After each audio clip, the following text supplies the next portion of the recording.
and I would really appreciate it if you would stop Rob Taylor from blathering on and on.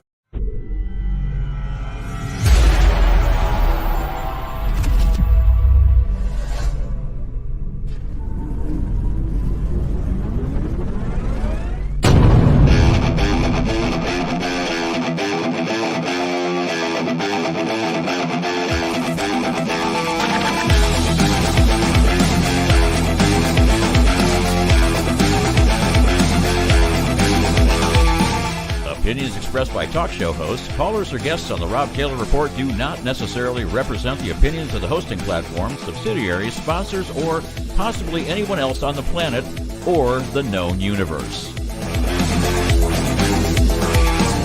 From the tinfoil and lead-lined broadcast bunker on the beautiful southern coast of Oregon, it's the Rob Taylor Report. So strap yourself in. Your weekly political therapy session is about to begin. Ladies and gentlemen, here he is, the nearly famous Rob Taylor. Hello, friends and patriots, Hughes County, Oregon, and beyond. I want to thank you all for joining me. I've got some really incredible guests, and if you didn't know it, you should know it now. I've got Matt Holman, who's part of 3H Tree Service, and we're going to be playing Where's 3H Tree Service today. Matt, how you doing, man? Good, Rob. Good. Doing really well. That's kind of exciting because I heard you were out there cutting down some trees, but you're kind of stationary right now. Yeah. We got a little bit of work done this morning. Started a big job, and we'll go back tomorrow. But needed to take some time and do some maintenance on some stuff. So we're here and waiting for somebody to come find us.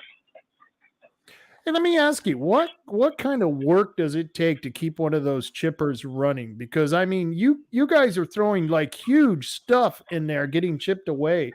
How much time do you spend on that thing? Yes.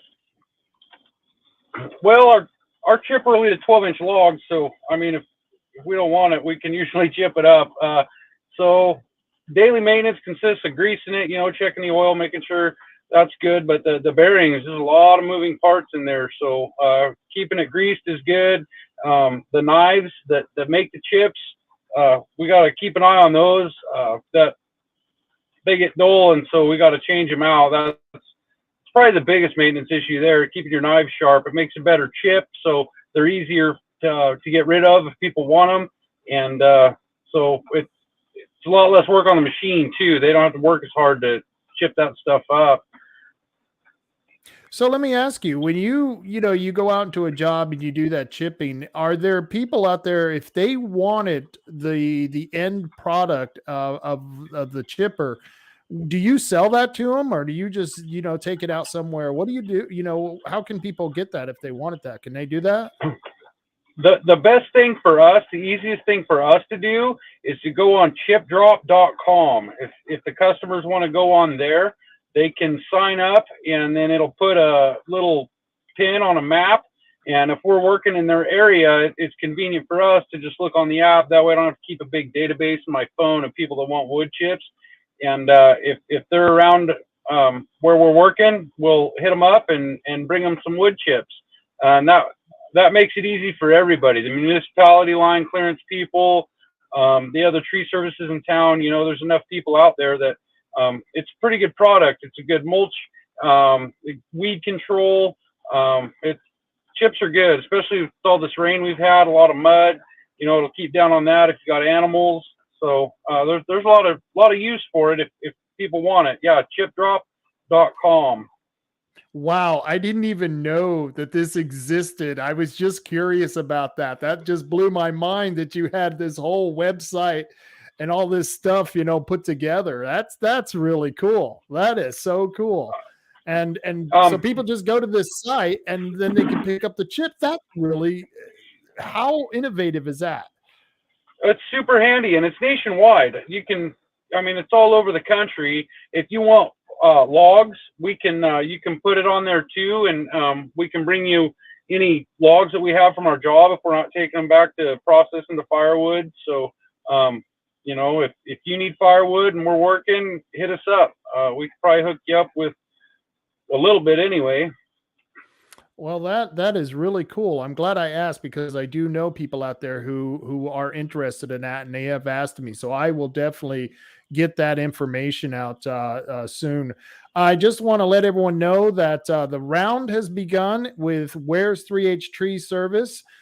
He is in Coos Bay. I'm going to go ahead and give the city away. You're in Coos Bay, and he's not out at a site. He's at a business, so you're going to have to find him and figure out where he's at. And I'm going to give you the rules here. Let's see. When the round starts, the first person to find Matt Holman of 3H Tree Service will win the grand prize, which is $50. The playing area covers all of Coos County, but I just told you he's in Coos Bay, so that really narrows it down. There will only be one winner per round. The round ends when we have a winner or when announced on the Rob Taylor Report podcast. People who are ineligible to win the prize include family employees of 3H Tree Service, anyone involved in hiring or contracting with 3H Tree Service, anyone who is a known criminal in Coos County, Oregon, and anyone who has won a round of Where's 3H Tree Service in the last 30 days. So, he'll be working on machinery, so you may want to check him out. I know I've probably given a lot of clues away, but sometimes, look at there, cashola. That's right, cashola. You want to pick it up, and Matt's going to be happy to give it away because it definitely helps out a lot of people out there who are in the need. So, Matt, I'm going to let you go. If you get a winner, take a picture for me and come back on. Okay, let me throw this out there, Rob. We didn't have a winner last week, so I passed out on to this week. So there's $100, and if you know where 3H hangs out in Isthmus Heights, come find us up there. So that should help. All right. So you're not really in the city of Coos Bay then, right? No, we're in the county at our other place of business. Other Isthmus Heights is the clue. All right. Perfect. Come back on when you get a winner, okay? Will do, Rob. Thanks. All right, man. You take care. And I've got joining me for today's guest, I've got an incredible man. I've been trying to get him back on here because the first time I interviewed him, the audio just really sucked. And he deserves much better than that. And I know you, the audience, deserves much better than that. And of course, I'm talking about Dr. Bob Zybach. Bob, how you doing, man? I'm doing good, Rob. Good to see you. It is good to see you. It's good to finally get you on here and be able to talk to you because that last interview just wasn't deserving of everything you put into it. And I know you've been working a long time on this specific issue, specifically the Elliot Forest, the history of the forest, the history of the area. You're a writer, you're a researcher, you're a photographer. I was checking out some of your photography. I mean, just incredible. You were born in 1948 in Woodland, Washington, raised a family and operated a successful reforestation business from Eddyville, Oregon for 20 years. You earned your environmental sciences Ph.D. from the Oregon State University, Corvallis, Oregon in 2003, bachelor's degree in forest recreation, master's in oral histories, and PhD in historical ecologist. And most of your research and writing has focused on the human and landscape history of Oregon over the past 15,000 years, and particularly the past 500 years. Your principal topics are forest and fire history, which I've been studying a lot on, so I hope we can go through a lot of that. The Oregon Trail, Indian and Black communities and individuals, endangered species habitat, and reforestation planning. You're a busy man. How do you find the time, Bob? I'm 75 years old, so you can get a lot done over time. So, would you be considered an old growth tree if you were in the forest? Yeah, but I think the way they're defining it, anybody over 25 is defined as old growth these days.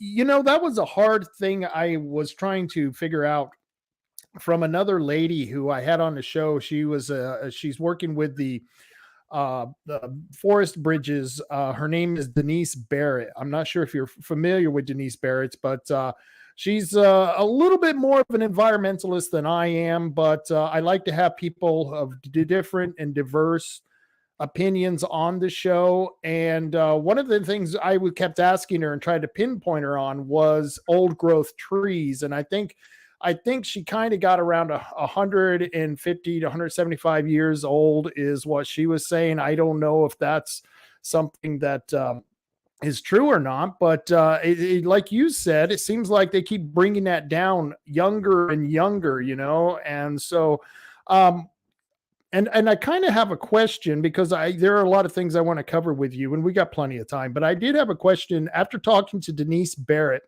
One of the things that she was talking about is how the Indians used to do prescribed burning, and that she believes in the practice of prescribed burning and does not believe in clear cutting. She believes in more what I call designer cutting, taking out trees in specific areas, not taking out all of the trees in one area and leaving more foliage and not so much a clear cut. And then I asked her, well, what's the difference between that and a prescribed burn? Because in a prescribed burn, if you burn an area, you burn it all down. So my question for you is there anything wrong with doing a prescribed burn versus a clear cut? And is there anything wrong with doing a clear cut? It's kind of a twofold question.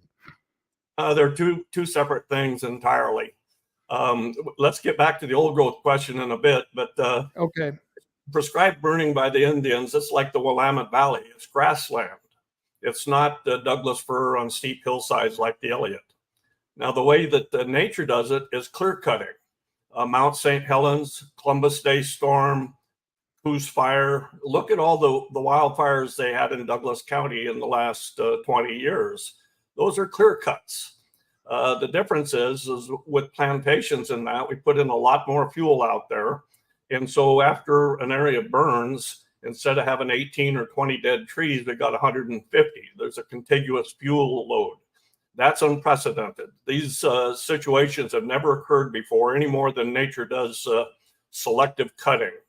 A prescribed burn requires a certain type of fuels, a certain type of topography. My crews, when I ran a reforestation business, did about 18 or 20,000 acres of prescribed burns. We never had any slop over, and it was done entirely for site preparation. So following a clear cut or a slashing project on a conversion reforestation project, we would treat the fuels and set them on fire, and that left a perfect condition for planting trees. So, but to maintain a forest stand, that's you get a lot of people in the environmental community that have a general idea of prescribed burning and how the Indians operated the landscape. But I've done 50 years of research on the project and practical experience, and most of that stuff is, I wouldn't be repeating it. Okay. It's just not accurate. So it's not prescribed burning versus clear cut at all. Those are two different things for two different areas. And that was something that I didn't have the all the information on, because I was thinking the same thing. How do we know the Indians did what she called prescribed burning, when I have heard throughout, my study of history is that sometimes the Indians would burn whole forests, and a lot of it is because they would let it get away. So, so when they talk about that, and she's talking about these Indians doing prescribed burned, where is the difference? What is the reality of that situation? Well, the reality is prescribed burns were taking place in Roseburg and Corvallis and Salem areas, and they were not doing prescribed burns on the coast on that scale. On southern balds, maybe around estuaries, around riparian areas on a smaller scale, but maybe for a patch of nettles or to rejuvenate a huckleberry patch. So those are two different processes, two different groups of people, two different histories. The idea that Indians burnt down forests might be true, but it would have been true 10,000 years ago. It wasn't last week or 200 years ago, because those areas were permanently converted to grassland and oak savanna and maintained by fire. So it's just a lot of people are using these words and they don't have any practical experience. And unfortunately, they've got a lot of political power.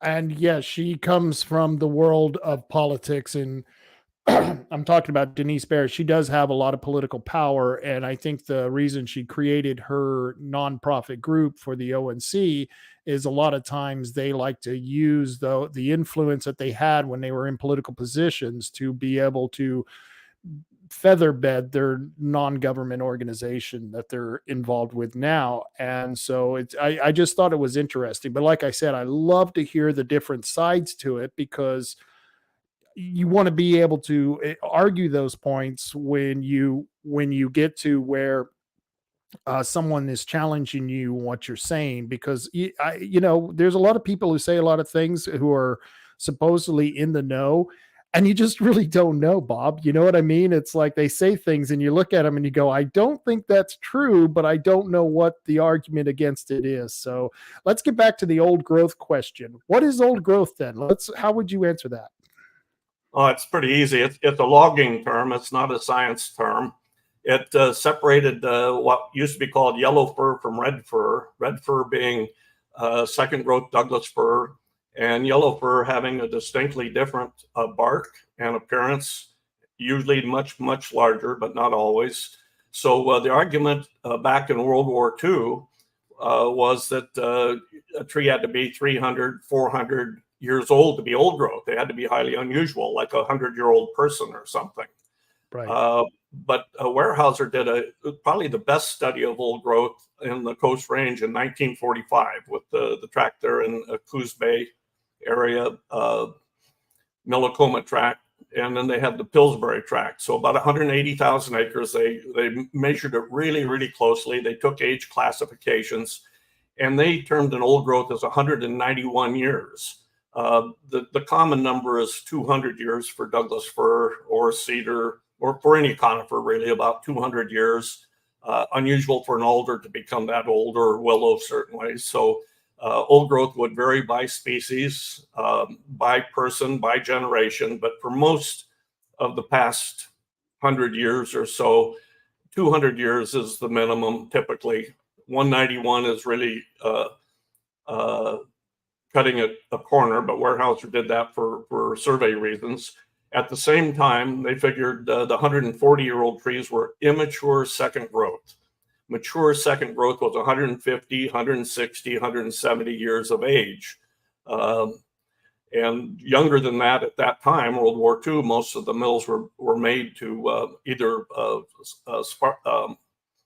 mills for railroad ties, tie mills where it would be small diameter trees, or they were able to handle old growth, but very few can handle that larger tree anymore. But the 150, 160-year-old, that's brand new stuff. That's all politics. That's ridiculous. Okay. 200 years is a young old growth.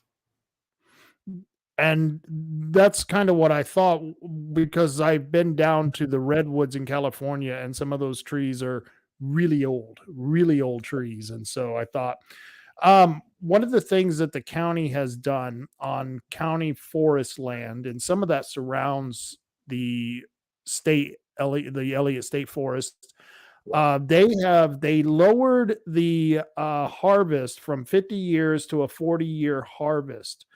And some people were complaining about that, saying that they're going to be pulling off too many trees, and they're not going to be able to recoup those trees fast enough to continue doing that type of cycle.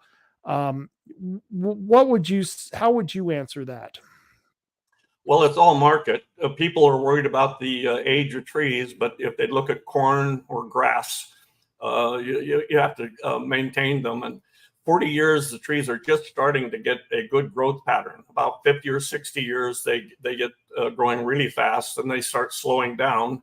And about the time they're old growth, they're neutral, or they're losing about as much volume as they're gaining per year. So they're cutting the trees down as they're just starting to grow and become much larger. But maybe that's what the market is. If the market was 10-year-old trees, then they would cut them at 10. So it's the people that are managing the forest at this time. The one complaint I would have is that on a lot of the county land and that you have the people arguing for habitat, and typically they don't know what they're talking about. It gets really obvious because they think plantations, which are completely unusual, unprecedented type of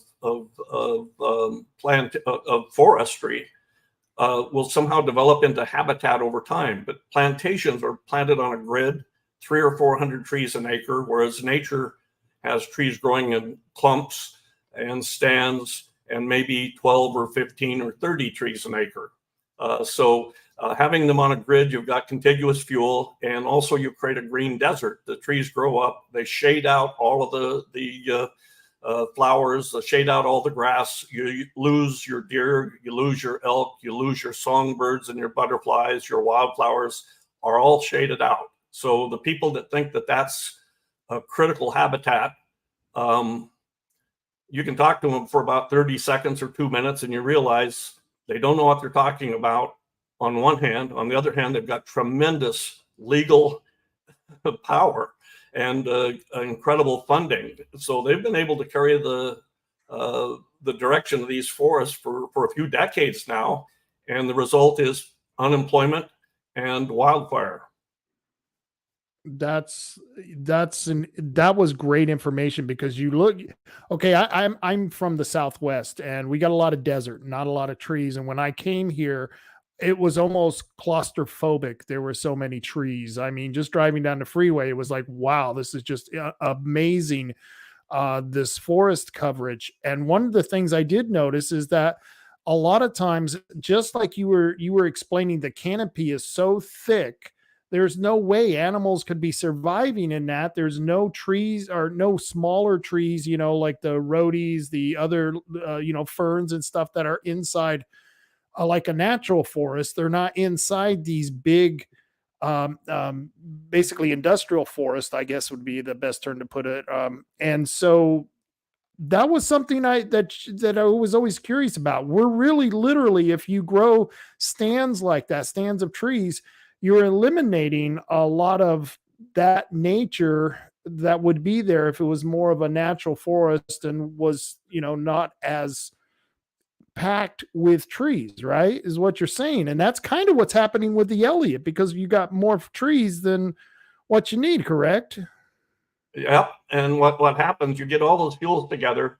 The people will argue about things like biodiversity in a conifer forest. And right away, it's like claiming you can fly or something. It doesn't sound right, but it's the law now. It's regulations. It's surprising. So you put in that contiguous canopy and it chokes out all of the biodiversity.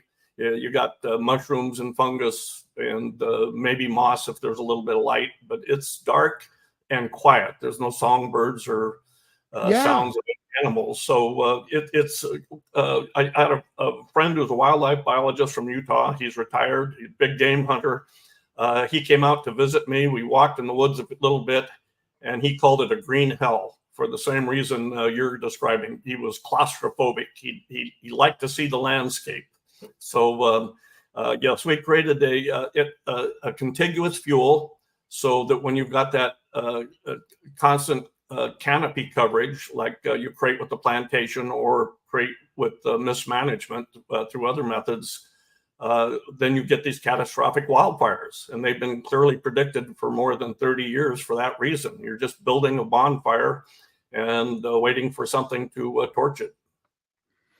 What I just put up on the screen is a picture of the Elliot Forest. And as you can see, that looks more to me like a natural area than a lot of the and I don't even know where this was taken in the Elliot Forest, but it's incredibly beautiful up there. I've been up there, and it's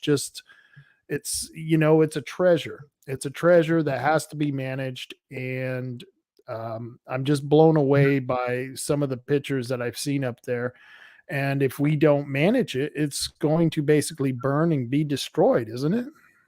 That's the record. It burned up in the 1770s. It burned up in 1840s. It burned up in 1868. It burned up in 1879.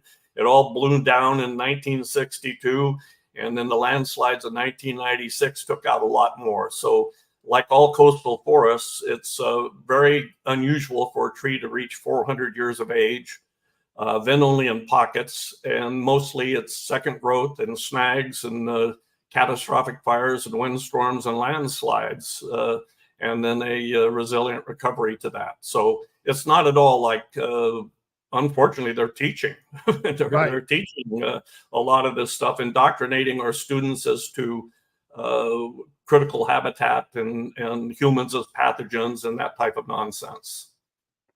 You know, and that was something I asked Denise Barett, because she was talking about the younger generation and them growing up. And I said, well, isn't there kind of a dichotomy that they're being indoctrinated into what I would call environmental extremism, and they're being told that the forest is being destroyed, yet their generation, and I don't like to generalize and pick on any generation, but it seems like their generation is the most least likely to choose a job to go out and work in the forest that they're working so hard to save and keep everyone else out of. Don't you think that's kind of strange how these are the people who are saying, no, don't go into forest because, or don't cut down trees because it's going to kill the forest. But yet a lot of them don't even go into the forest to find out what's happening or take the vocation that they need to get in there. Well, does that kind of ring true to you? Because you work with a lot of young kids, from what I understand, or young people.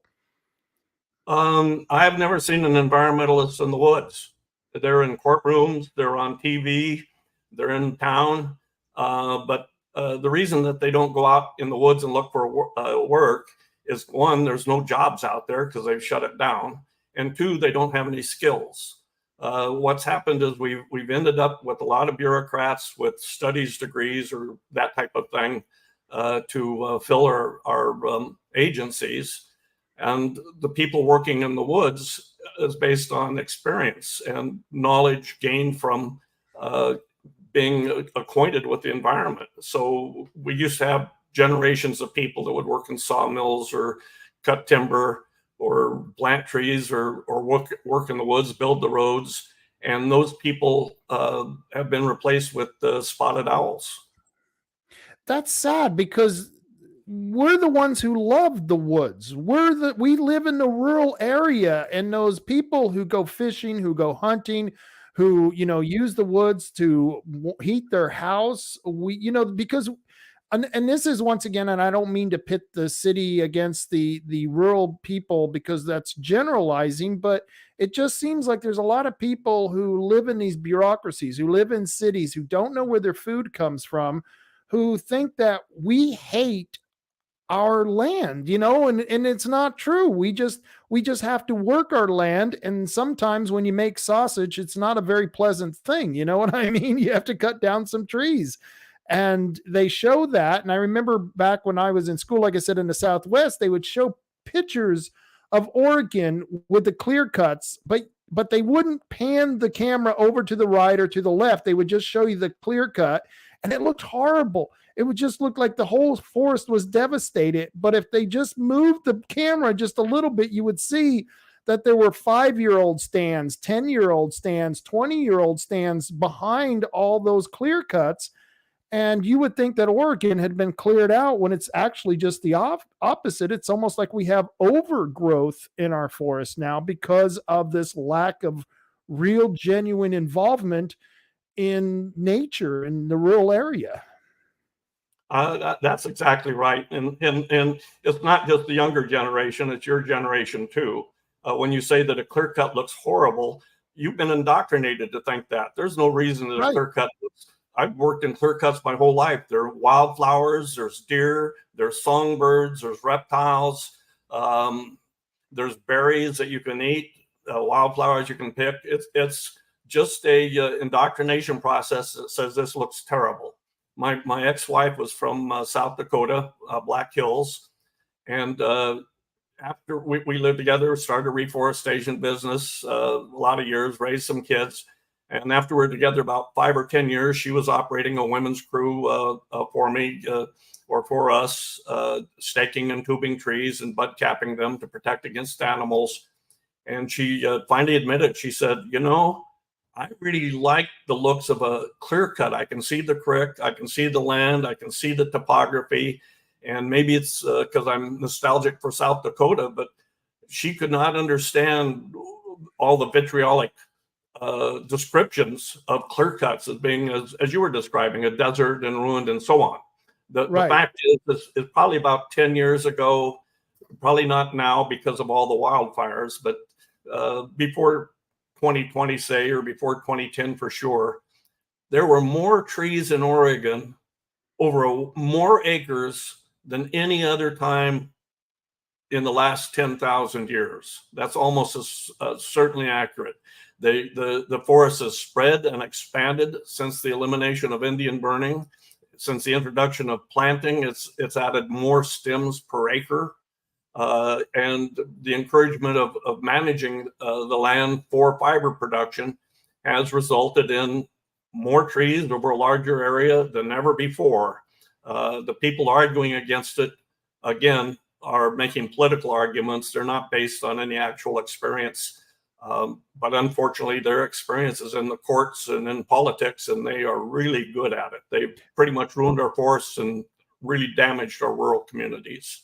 Yeah, and it's really sad because they've put a lot of people who had generational jobs.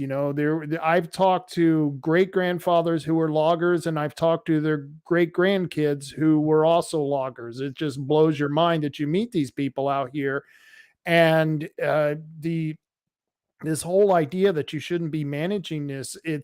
And here was a number that really blew my mind, because and this was, I found this while I was doing research on learning more about this interview. And the last interview I did with Denise Barett is that 98.5% of Oregon has not even been developed.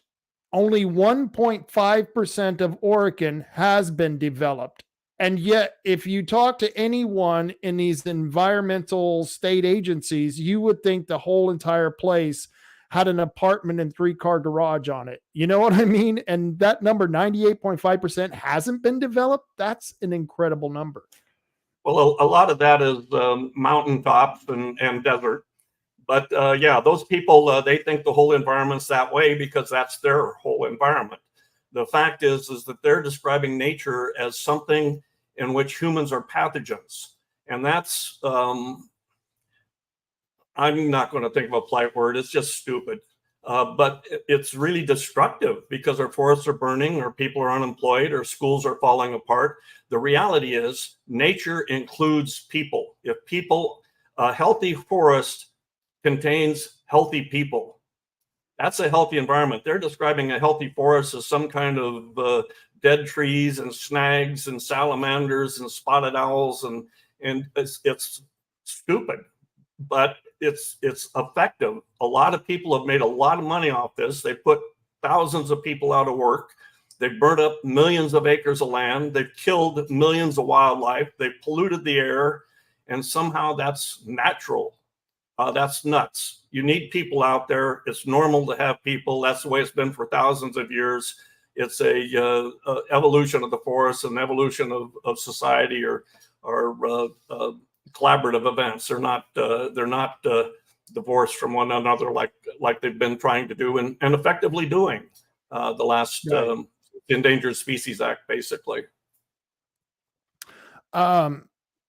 Before I go on, there was something that just happened recently that I kind of have to talk about. And here's an article from the OPB, who is part of the people you're talking about. But the Oregon Forester approves controversial habitat conservation plan for state lands. And I didn't look at the numbers, but the last time I checked the HCP that they were trying to pass, it was like 70% of our forest lands would be eliminated from harvest. That just recently happened. What are your thoughts on that? Well, Cal Mukumoto is a Coos Bay resident. He's the state forester. I was really disappointed. He had a bunch of public meetings, and then it was all theater. Then he said, okay, whatever they said they're going to do, they're going to do. The HCP has been on the Elliot constantly, millions of dollars, costs the schools hundreds of millions, costs local people hundreds of jobs since 1996. They've been trying to put an HCP there. They've got an HCP on the private forest accord on private lands. And then the HCP you're talking about is on the Department of Forestry lands, now that the Elliot isn't part of the Department of Forestry anymore. So on 3 different fronts, they've got bureaucrats that you or I don't know their name, playing with the computers, cashing checks from taxpayers, telling us that science, which it pisses me off. I think I can say that on the air these days. It's the internet. You can cuss as much as you want. I do like a drunken sailor regularly. So I broke the habit. I used to when I worked in the woods, but I went to college and they all looked at me odd, so I had to learn to re-speak. But the point is, these are government mandates from Washington, D.C., imposed on state and private lands. They are effectively taking over control of our streams, our fish, our timber, and they're doing it with taxpayer dollars. They're removing jobs. They're removing a tax base from the counties, from the people. They are shutting us down. They've been doing it effectively for 30 years. There's no evidence they saved a single seabird or a single hoot owl or a single coho. It's all fabricated. It's all done with computers. It's all federal zoning regulations, and it's coming on 3 different fronts. The HCP people are finally, and I've got to give a shout out to Henri, Oregon Natural Resources Industries, and Jen Hamaker and Jeff Levy and those people. They finally, it took 15 years. They finally got the public and a few county commissioners to understand, no, this is a government takeover. This isn't about saving wildlife. This is about lawyers. So it's the environmental law industry, and there's just 3 or 4 or 5 people that have been engineering this whole thing in Oregon behind the scenes, working with a few Democrats. And you can say city people, but it's Portland and Salem and Eugene Democrats. It's not the Republican Party. The Republican Party isn't doing anything, but the Democrats have been tearing apart our rural communities, our rural industries, burning our forests with impunity almost for the last 30 years. And HCPs is a weapon of choice at this point.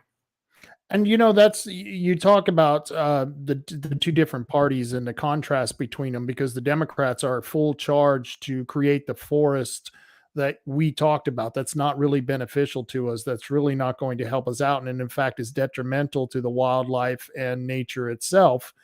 And the Republicans, some of them are compromising with the Democrats. So it's actually even worse. But the fact is that we just have a system that's broken, and you've got people, like you said, who are sitting behind their keyboards, who are going off of programs that in many cases are wrong. They're just complete. These are the same people who can't tell us what it's going to be like the weather in a week from now, but yet are trying to tell us what the forests are going to be like 50, 60, 100 years from now. It's just absolutely ludicrous, because, whether you believe in man-made climate change, but climate change exists. Climate, from the desert to the forest, climate changes all the time, but we don't really know what it's going to do. And I think the earth revolving the sun has more to do with that than man has to do with that. And so I just don't understand how these people behind their computers think they can do it, unless it's really not about the forest. It's about them somehow garnering that political power that they desire. I think that's part of the problem.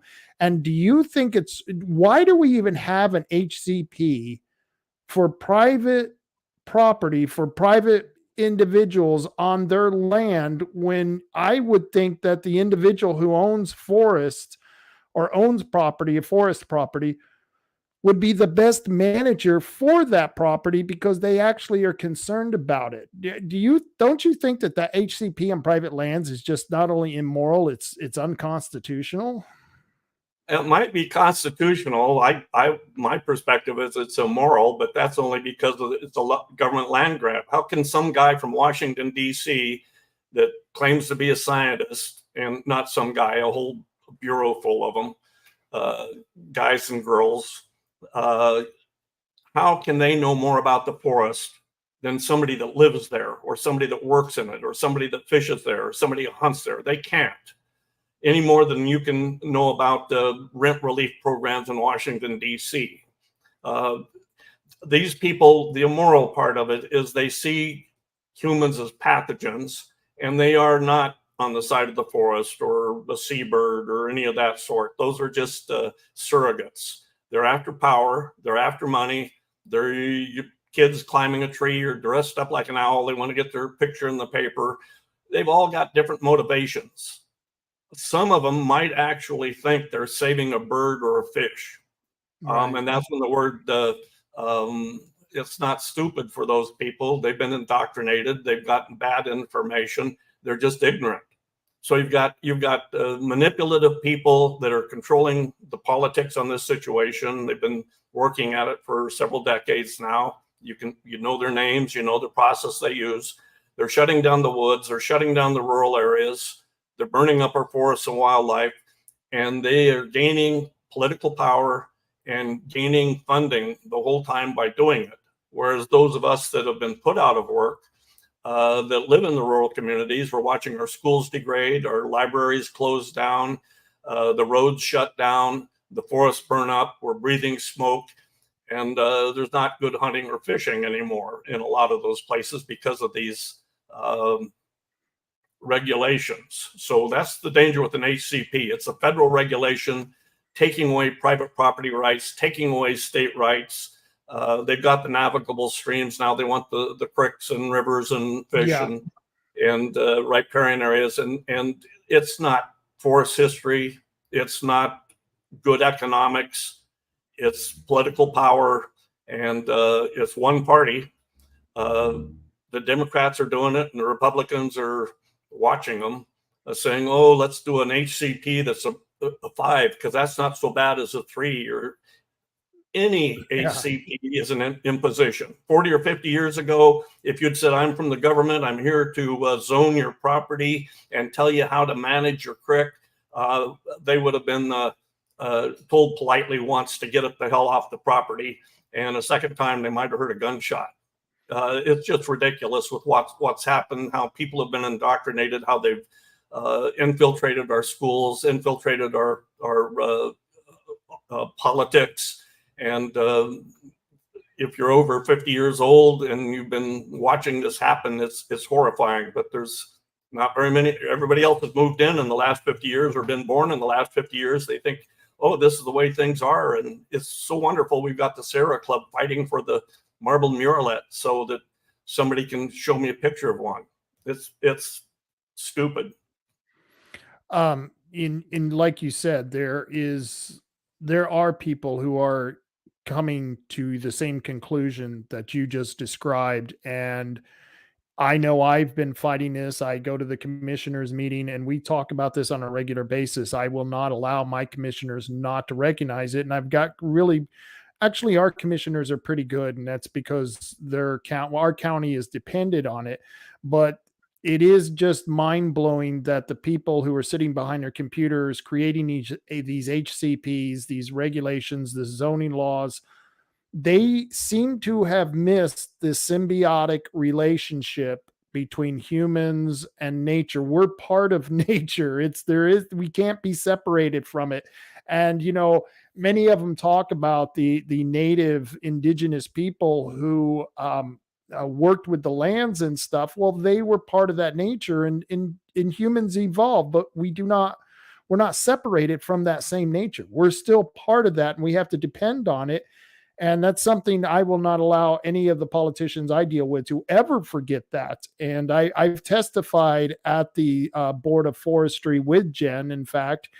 And I've testified against these HCPs. And like you said, well, we try to compromise. We'll do less of an HCP. And I'm like, why do we need one at all? And that's why I asked you the question. We just don't need one. And so you're kind of working on another route, the Oregon Advocates for School Trust Lands, which is really what the Elliot Forest was supposed to originally be for. It was what the going back to the mid 1800s.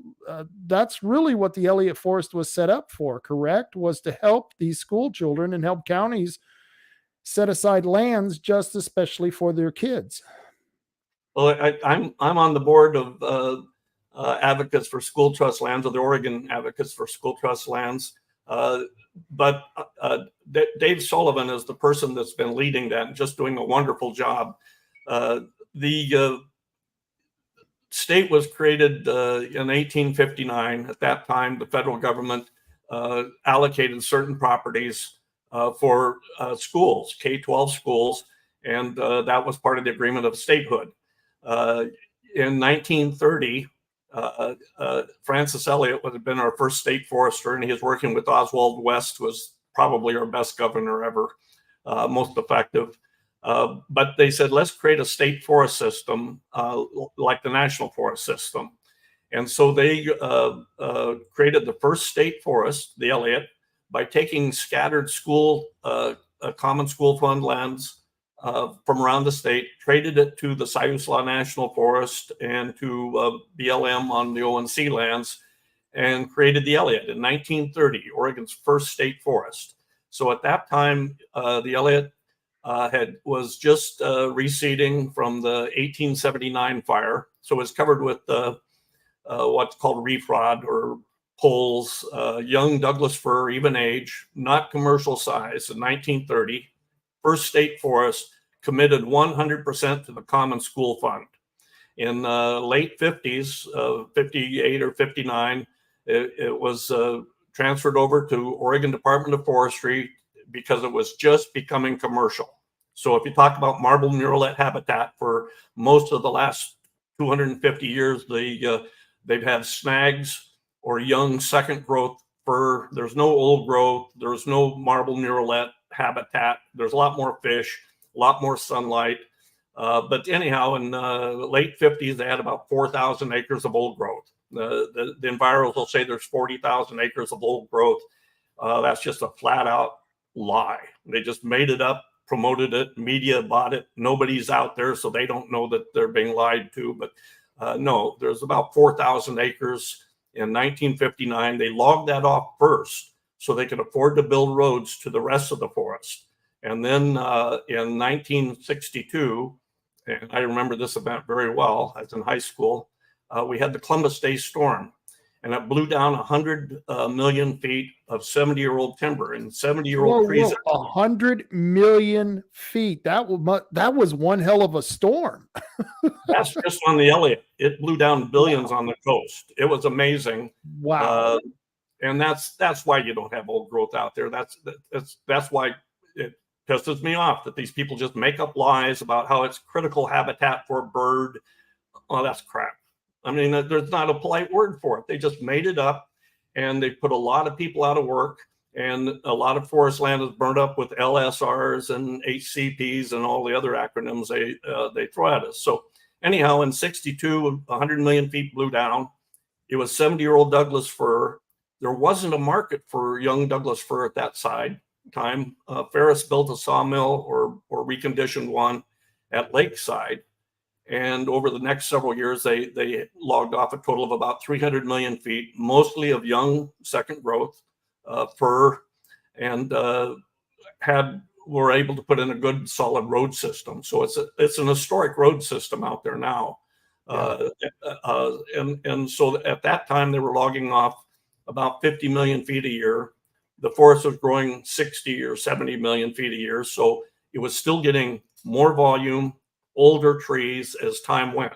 And then in 1990, they saw some spotted owls out there in this second growth. And it's been downhill ever since. It's now they haven't logged anything since 2016. They've got weeds all along the creeks. Milk Creek and Coos River used to be log drives. Now they're weed patches. And they're protecting those weed patches for the fish or for an owl. It's for a lawyer or it's for a bureaucrat. Nobody's benefiting by these anti-human regulations. Then let's see if in 2021, this was a Republican senator who put this forward, and it was an idea that was a compromise between the Republicans and the Democrats up in the House, that they wanted to do Senate Bill 1546 and turn the Elliot Forest into a research forest, and they were going to give a one-time payment of $221 million to the schools when the schools were making that, I think, almost on a yearly basis. And you wrote, and I'm going to read the first paragraph of the letter you wrote in opposition to this bill. And it says, "Thank you for this opportunity to submit our strong opposition to this costly boondoggle." I love the word boondoggle because that's what we thought of it. Our educational 501c3 nonprofit website, orww.org, recently celebrated its 25th year of being continuously online, making it the oldest educational website in history. Further, it has been constructed entirely by and for Oregon students and teachers with a singular focus on the scientific management of our state's natural and cultural resources. And I won't go through the whole letter, but the very ending paragraph, I love this. It says, "We strongly request that the management of the Elliott State Forest be put back in the hands of the Oregon Department of Forestry, and the mandate that the State Land Board carry out its fiduciary responsibilities as trustees of the common school lands and do what is right for our children. This boondoggle," you used the word twice, I love it,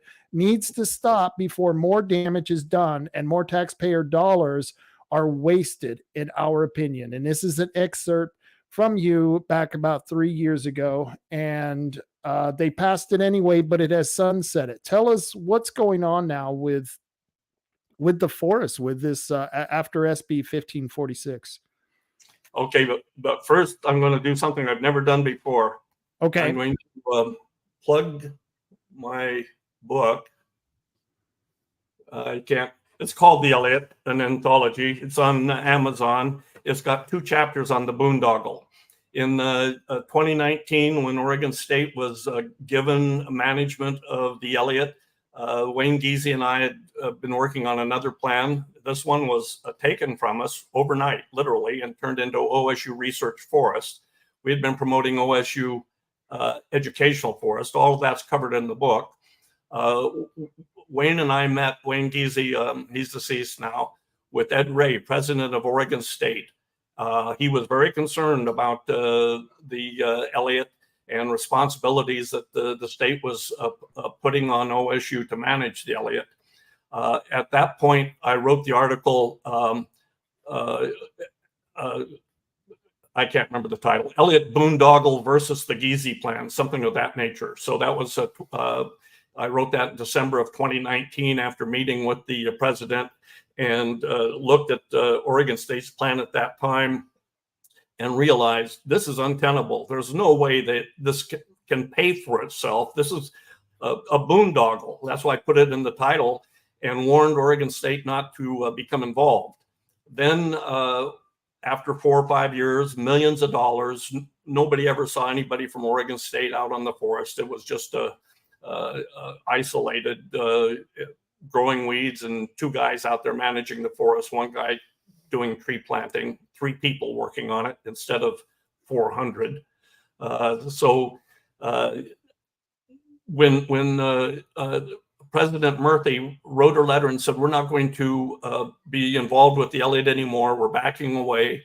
These carbon credits you're trying to sell, the restrictions on logging, the HCP that has never ended, it just goes on and on, has become too much. So we're going to extricate ourselves from it." So Senate Bill 1546 said they had to have the approval of Oregon State. Otherwise, the bill would sunset on January 1st of this year. So Murphy wrote her letter in November, and it sunsetted. And now that whole agreement is out the window. They still don't have an HCP. They're trying to get one. I don't know why. They're trying to log at a rate of 17 to 20 million feet a year, which won't pay for the road maintenance or the people working on it, certainly won't give any money to the Common School Fund. That whole sordid story is in the book.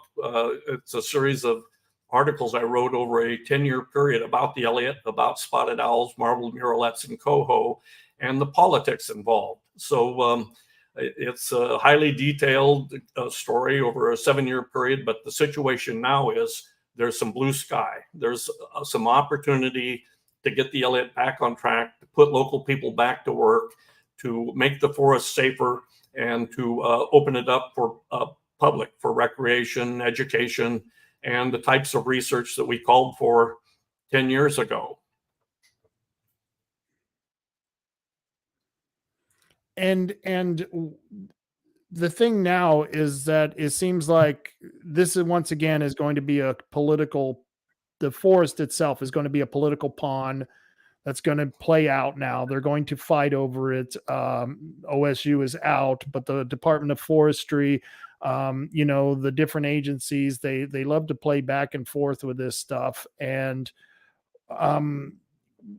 you are, and here's the board, here's the advisory committee that was created. Let me ask you, does this advisory committee, now that the bill has sunset, are they still have authority right now over the Elliott State Forest? Thank God, no. But they are trying very hard to do so. Bob Salinger and working for, he was Portland Audubon. They filed the suit, and he was running this organization through a lawyer means. He's an environmental lawyer, and Jeff Huntington is now the personal advisor to the governor. No, there's a chance finally to put these people out of business and replace them with people with actual forest management experience. You're looking at a list of people there. There's a couple foresters on it, but it's mostly politicians, lawyers, and environmentalists. So they've wasted money for 5 years. They've put people out of work. They've created nothing, and now they're still trying to retain control. But we've got an opportunity to, getting back real quickly to that last quote, right, where I was saying we wanted to go back to the Department of Forestry. I would say after the Department of Forestry's bid on the HCP, the hearing they had on Thursday, I would change that to it should be put into the hands of the local businesses in the counties. Douglas and Coos County should be, they've got good talent in both counties. They should be managing the forest, and Department of Forestry needs to be restructured. That was just an embarrassment listening to them. That was something I've been recommending all along, and I'll get called and accused of all kind. I hate the world. I hate the trees. I hate nature, because I will say what you just said in many county commissioners meetings, that the counties itself should get back and have state forest revert back to the counties, because we are the ones who it's inside our counties. We love that land. I would, if anyone wanted to go up there and chop down all the trees and turn it into, a Walmart, I'd be the first one to stand up against that. However, if you want to let it overgrow into the point where it's nothing but a firebomb, I'm also against that. But that's not what the counties would do, because the counties love this land. The commissioners understand that it's necessary. And I know that they would want to have those jobs back and try to put that money back into the common school fund, because that benefits all the counties. If people don't realize, the common school fund delves out or gives out the money to all 36 counties. And I think you could have 2 counties here, because it's Douglas County and Coos County that the forest is within. The commissioners of both those counties would want to take that money to give back to this common school fund to help their own schools. And they would want to have those forests operating and managed so that they would have the jobs that would produce the taxes that support the county itself. Right now, we're going to increase taxes. And if we had the Elliott Forest and we were actually living off of the harvest, and sharing it with the common school fund, not only would the county district, taxing district itself be benefited, but the schools would be benefited, and which would help the state overall. And I think that's, and I think you would have a better chance of getting the Giese plan passed through both county commissions than you ever would through the Department of Forestry. And I think it would be an excellent way to push that plan. Am I off here? Do I really hate the world, or is it just the crazies in Salem? No, you just hate the Salem Democrats. Yeah. But yeah, it's our land. It's where we live. It's where we do things. We were warned not to Californicate Oregon 30 or 40 years ago, and we didn't listen. So the I-5 Democrats have really done a number on the rural counties, the rural communities, the rural families, the rural schools. The Common School Fund, the I-5 Democrats changed that, so it's not the Common School Fund. It's for the best good for all, or something of that nature, which means whatever they decide is the best. And a marbled murrelet is more important than a school child, obviously, to them. Right. But that's not true, because they're not doing anything for marbled murrelets. They're just claiming that this is what marbled murrelets want, as if they've got some kind of inside communication going on there. So if the counties, local people, local businesses, they're not going to destroy their land, their hunting area. They're not going to piss off their neighbors. Right. They know the land. They've got the vehicles. We went from 1952 until 1987, when we had active management of our federal and state lands and private lands. We had one major forest fire in 35 years, the Oxbow burn in 1966 on the Smith River. So that was in Douglas County, just upriver from Reedsport. Upriver from Florence. Then in 1987, we had the Silver Complex. Then we had some more fires, and we weren't salvaging the Silver Complex. So in 1994, I was on the front cover of a national magazine saying, we're going to burn up our forests. We can't do this. If we follow the Clinton plan, we're going to have wildfires and unemployment. And so all of my predictions came true, unfortunately. They're still coming true. And so that made me unemployable. So instead of listening to somebody that knew what they were talking about, instead of listening to the local folks, it's like Norm Johnson said, they were really upsetting the forest managers. Well, of course, they were putting the forest managers out of work, and they were doing it through a stupid idea that some kind of bird is going to profit by their politics, and therefore thousands of people have to quit working, and we've got to risk wildfires. And so when we had the wildfires, as clearly predicted nationally and locally, then they said, oh, it's not us, it's global warming. Look at our computers. It's showing that the globe is warming. So now they've got computers telling us what the birds need and what the planet's doing. And all evidence is that it's all manufactured. They made it all up. It might be a bias or whatever, but I don't want to be a conspiracy theorist, but if I was, all the evidence is there. Well, you and I are old enough. I was a teenager in the 70s. And when we were in school in the 70s, we were told the Earth is cooling. We're going to go into a global cooling, and we're all going to freeze to death. That was what was being pushed then. And then all of a sudden, that didn't turn out. So now it's global warming. And of course they get to climate change, which is a correct term. It's just being used improperly, because there used to be a tribe called the Anasazi back in New Mexico.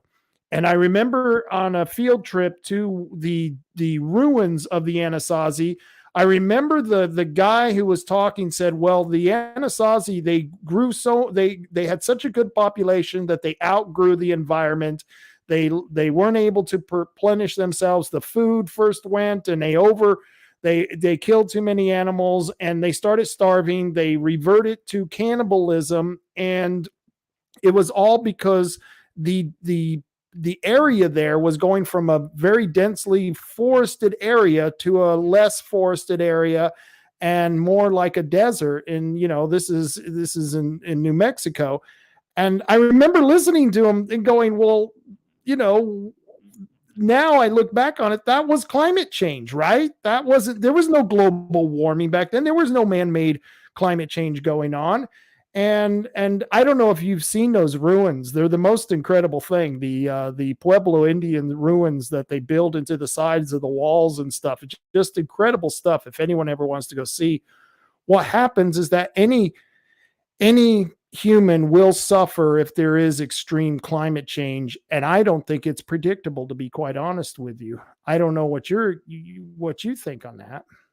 Well, the climate's always changing. It irritated me when they said, oh, well, we're having freezing temperatures, so it can't be global warming. We can't use that anymore. And nuclear winter turned out to be a joke. So now we're going to call it climate change.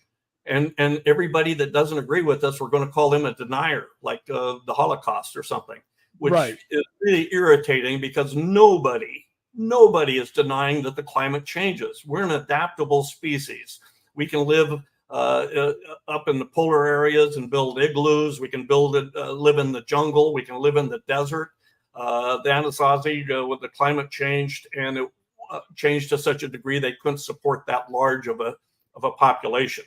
I don't know about them turning to cannibalism. I think that might be maybe they did cannibalism, but I don't think it was out of necessity. Well, I think a lot of civilizations turned to cannibalism because of climate change. I remember even reading about the Irish during certain times, going way, way back, reverted to cannibalism. It's just human nature. You get hungry and, well, that neighbor next door looks really good. The Donner Party. I mean, you don't have to be Irish or Anasazi to get desperate, or that group that was down in South America in the plane crash. People, when they get desperate, I don't think the Anasazi got so desperate they were eating people. I would imagine if they had cannibalism, it was more of a ritualistic thing because there's other available foods. So when people go to cannibalism, it's almost always a really desperate, unique, isolated incident, like a wagon train in the snow or a crashed airplane, and there's absolutely no other, or a boat in the ocean, but not as far as a society or a community, unless it's some kind of ritual. Well, they also said they moved. They went further north, I think is what was told to us. Yeah. We're mobile and we're adaptable. And as the climate changes or a hurricane hits or whatever, we adapt. Or if the ocean is actually moving up over the coast at 4 inches a century or whatever the hell it is that their computers are telling them this week, we'll just walk uphill. If Florida goes underwater like they were predicting 30 years ago, those people would probably move to Tennessee or something. It's just nuts. It's like saying people are idiots and we're going to stand there and the water's going to come up around our ankles and we're going to go, oh no, and eat a neighbor or something. It's like, it's just stupid.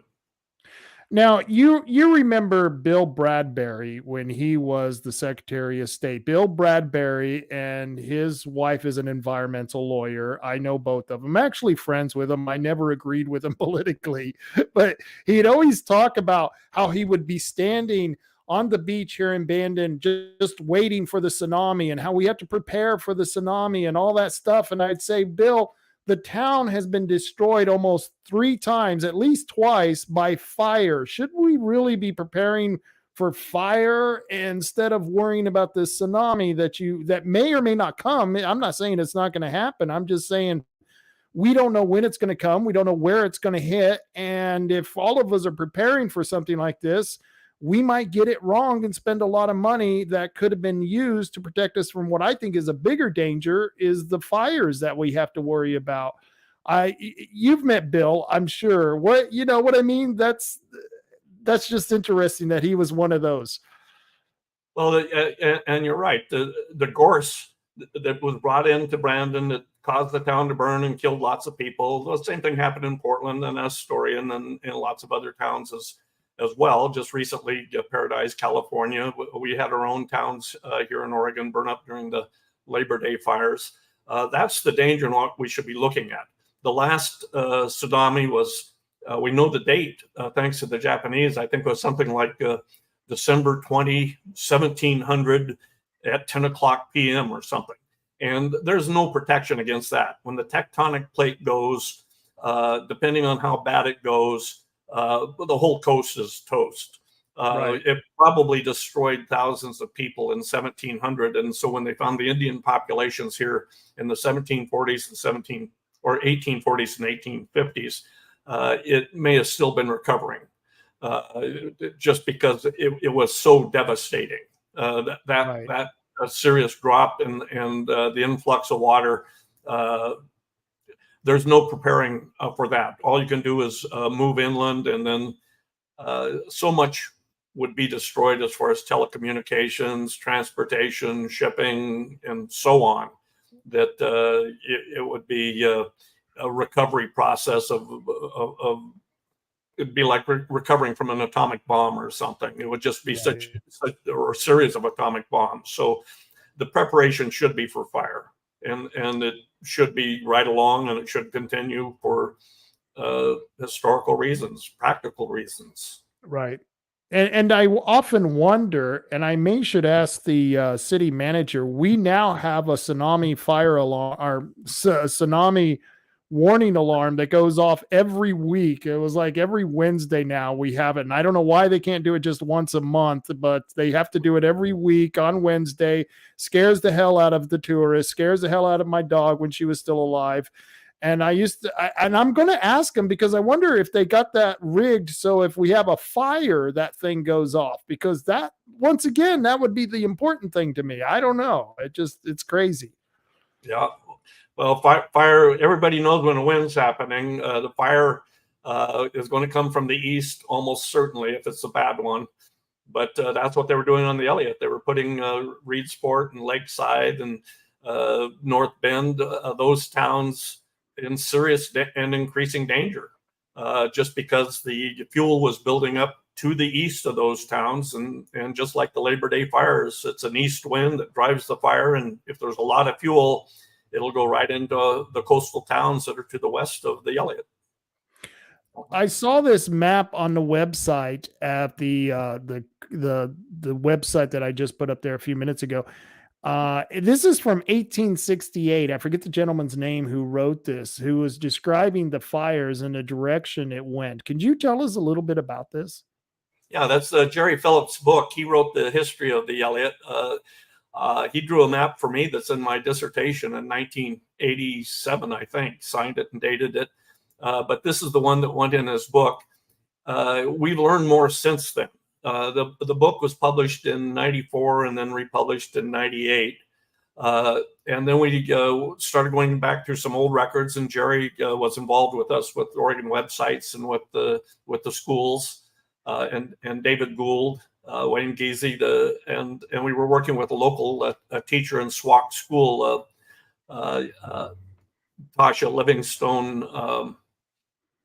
She just got married, and I just forgot her last name. But Tasha Livingstone was a teacher at Swauk, a forestry teacher, and Jerry was going out with us, and David was going out with us with field trips for 5 or 6 years. So we were looking at the area really good. And what we learned was this fire was 1879. It reburned the 1868 fire. In 1879, the locals called it the Big Burn. But that's about the right configuration of the 1879 fire, which reburnt the 1868 fire, which reburnt the 1840s fire, which reburnt the 1770s fire. So that's why there's not a lot of old growth on the Coast Range. There's a lot of fires coming from the east, such as this one, that burn up hundreds of thousands of acres at a time, just like the Labor Day fires. Here is another picture. I don't know if you know what that's from. Oh, sure. Yeah. I'm writing about it right now. It's going in my current article, and it's in the book. Nice. This is the center of the Elliot. This is the Elkhorn Ranch. The foreground is a riparian zone. It's the east bank of the West Fork Millicoma, typical for that time. There's no vegetation on it because people are there. That's an Indian prairie. And all of the low gradient creeks and river sides in the Oregon Coast Range did not have bands of old trees along the banks of the rivers and HCPs protecting them. They had people swimming, drinking water, washing clothes, and gathering firewood. And so they planted an orchard in the Indian Prairie. And then the complex there were the Gould family, McClay family, a sawmill, there's a bee house, they had cattle, they ran sheep. But if you look at the hill, that tells the story. You can see old growth trees in the draw, and up on the bank, there's probably 30 to 50 stems an acre. You can see they're charred, so they've been burnt at least once, some of them obviously 2 or 3 times. The first time it just kills the foliage, kills the tree. The second time it'll scar the tree up. The third time, if they're young, you'll see stobs out there on the hillside, a lot smaller diameter. Those are trees that probably sprouted in the 1840s and burnt in 1868 or 1870. Up on the ridge line, you see young second growth trees. You don't see old growth. So the banks of the stream are clear. This is 1890. They settled there 1884. This is typical of not only the Elliot at that time. So look at your marble murrelet habitat, your spotted owl habitat. Either they flew because they're birds and relocated somewhere else, but there was about, most of the Coast Range was covered with snags and young second growth fir at that time. So you can see the ridge lines filled in with second growth. Those burnt, those are maybe 80, 100 trees an acre roughly. And so you've got pockets of old growth, seeding in second growth, all of them burning up, all of them burning again, just like a reburn like we've been having. And you've got a bare open field following the river and the creeks. And that is wildlife habitat for the last probably 8 or 10,000 years. It's not old growth. It's not marble murrelet habitat. It's not some kid's computer printout. It's not some bureaucrat telling us we need to be 280 feet from the stream edge. All of that stuff it's stupid is the politest word I can think of, except it's not stupid. Those people are on PERS plans. They're paid for by taxpayers. They want taxpayers to make up the difference now on the managing the state forest, because it's going. They're not going to have enough income, because they're going to have an HCP, and that HCP is going to produce more murrelets, which is one. It's just bullshit. It's just irritating that they continue to profit by this racket based on total fabrication. That's not critical habitat. It's a Western Oregon forest. Right. And well, what does it look like now? After, if I took a picture of it, what does it look like now? Are there trees up over that hill now, or is it, what does it look like? If you took a picture, it'd go out about 30 foot, because the orchard is still there. In fact, that's in my article. So the Indian Prairie has been persistent. I don't know what they're going to have to do when they put that HCP in there. But the whole hillside is covered with even age Douglas fir. I'm not sure the age of those trees. That I think if it was logged off on the Columbus Day storm, it would be a plantation. If it was not logged off, it would be mature second growth, but it's a solid canopy. So you can't take. If you took this picture, the houses would be gone and the background would be solid trees. Wow. Waiting for a fire. Waiting for a fire. Here's another one. Once again, you can see the buildings in the center and the trees surrounding it. Yep. Explain this one for us. Well, it's the same place about the same time. And if you look down right at the base there, you'll see that open prairie extends right up and around the corner. So there's your HCP, wide open, sunny sky. Now, and you see that the area is covered with burnt trees. You can extend that out about 150,000 acres. So if owls or murrelets have adapted to that site, that means they don't need old growth. They probably haven't adapted to it, maybe a few owls. They probably flew someplace else. Murrelets can fly 60 to 90 miles an hour. They spend their entire life in the ocean. They eat fish. They nest about 4 or 5 weeks a year. Some of them, a few of them in Oregon, most of them up in Alaska. Most of them lay eggs on rocks on the bare ground because they don't have trees. So the whole idea that they require old growth trees and tens of thousands of acres of them is just another, it's like 40,000 acres of old growth. They just make up a big fat lie. Right. They promote it Right. to the media. They teach it in the schools, and people are ignorant, and so they're deceived. And the picture literally shows that. I mean, it literally demonstrates exactly what you're saying. That's what no matter what computer generated program you're doing, this is history, Jack. You know what I mean? It's like, come on. Yep. Well, one of the articles in the book is forest science versus forest history. And it makes that exact point, is we can document this history, and those computer models they use, the first test of a computer model, and I wrote about this and gave a presentation on it to a Russian group in 1992, so more than 30 years ago. If the computer model cannot predict the past, if it's not showing this condition in the past, if it's showing 400-year-old old growth and flocks of marble murrelets, then it's wrong. And so there's no way it can predict the future. Well, the fact is there's no way a computer can predict the future anyhow. But Right. these computer models are so feeble that they can't predict the past.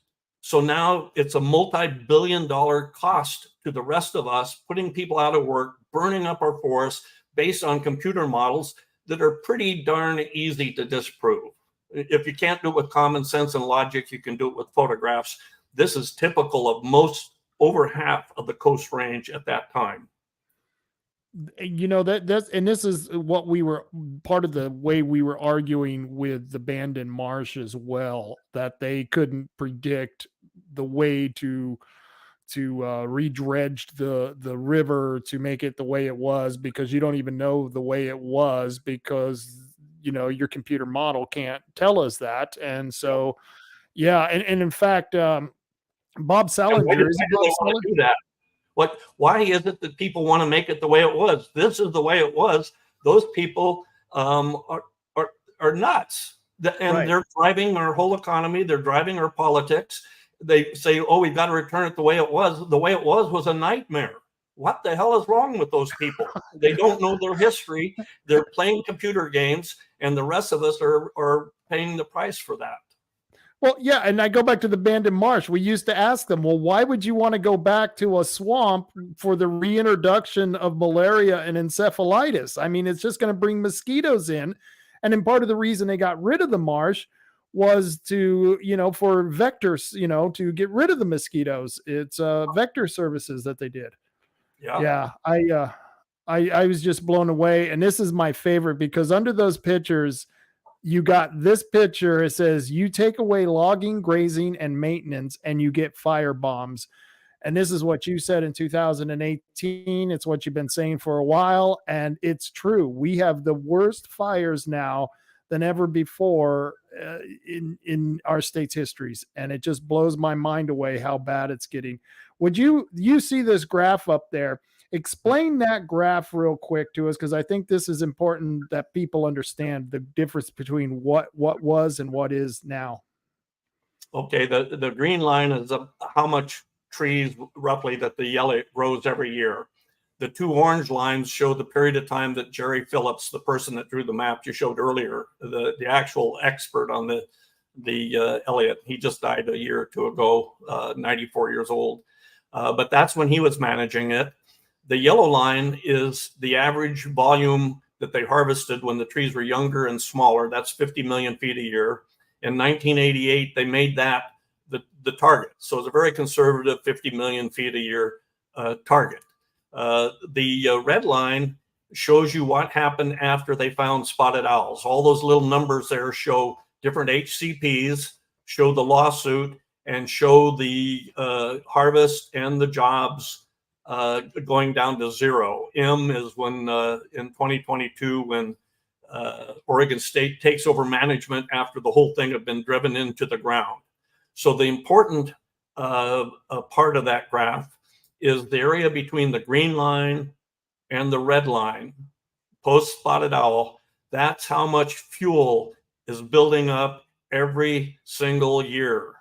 So it's about 75 million feet of fuel a year. The picture you showed earlier where I called it a firebomb, that was in a national podcast, maybe the first I'd ever done, with I can't think of the name. It was Daily Caller, and a person took that quote from the podcast, and the podcast had about 50,000 viewers over time, national group, and a person put this on Facebook. I didn't even know about it. Somebody alerted me to it. The picture, he couldn't tell me where he got it, but again, there's about 50,000 people shared this and copied it and commented on it.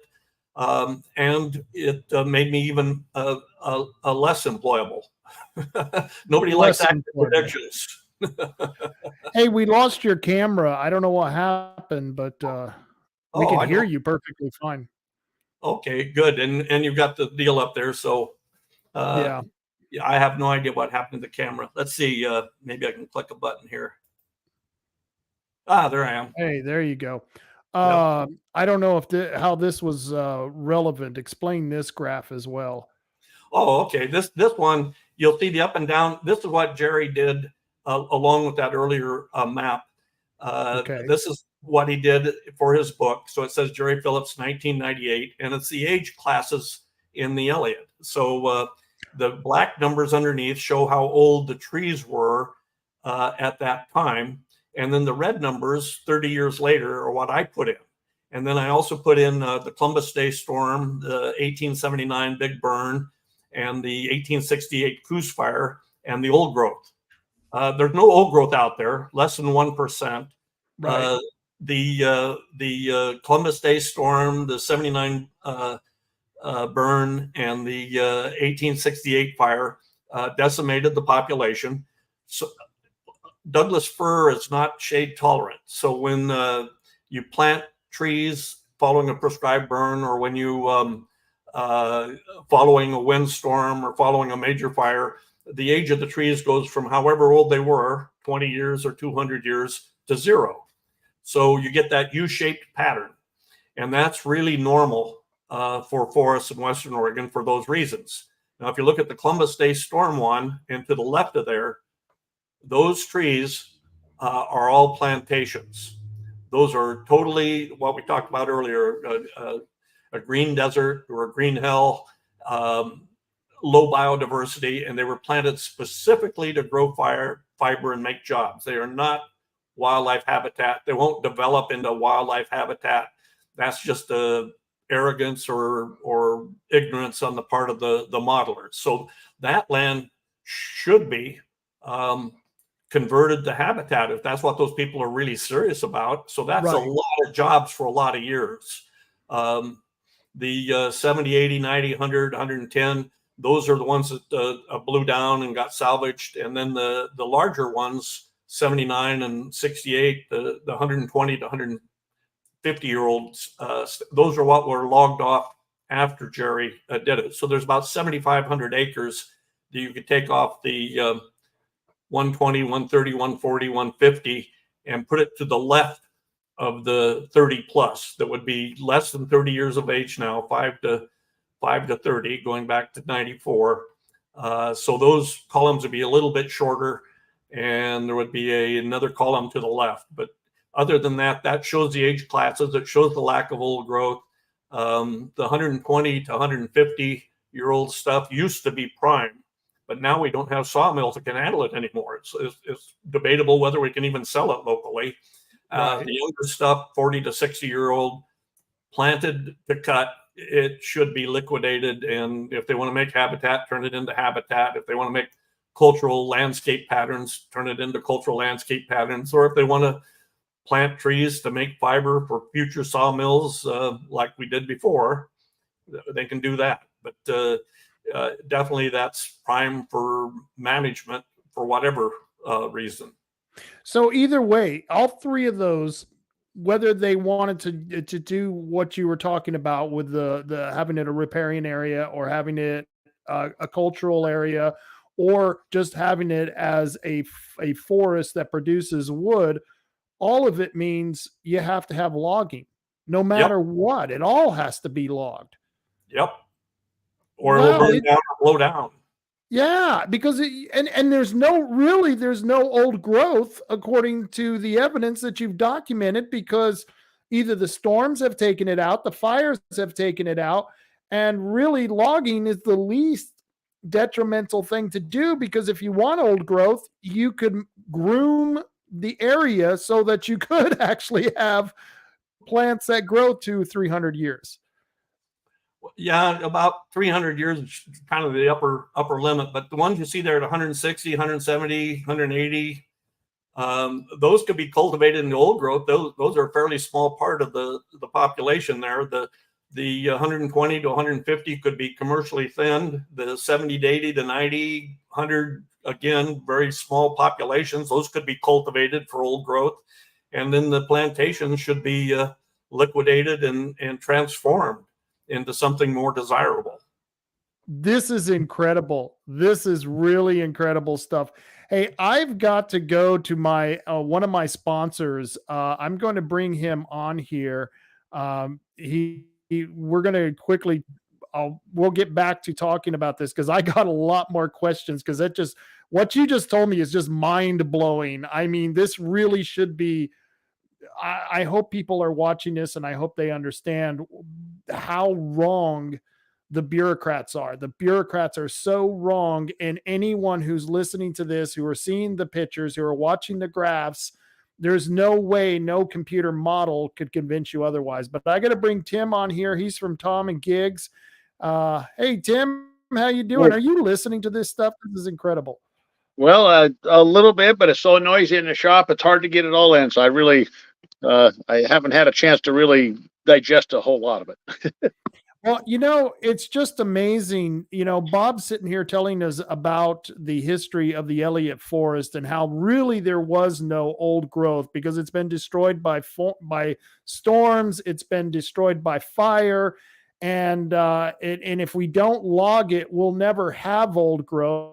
In fact, logging really sounds like the only way you could manicure the land so that you could have the old growth trees that the environmentalists want. And yet that's the antithesis of what they're trying to do with no logging whatsoever in these HCP plans. It's just incredible. Yeah, well, I mean, if they I would like to try a Marlboro Merlet or a spotted owl. I hear they're delicious. I'm telling you. Well, I mean, the barbed owl is eating the spotted owl, so they don't like the barbed owl now, because barbed owl is natural to our area. The spotted owl, from what I understand, is not. But they both are here, so that's the way it is. They're more important than human beings' lives, so it's the way it goes. The barred owl and the spotted owl, barred owls aren't eating them; they're having sex with them and producing young.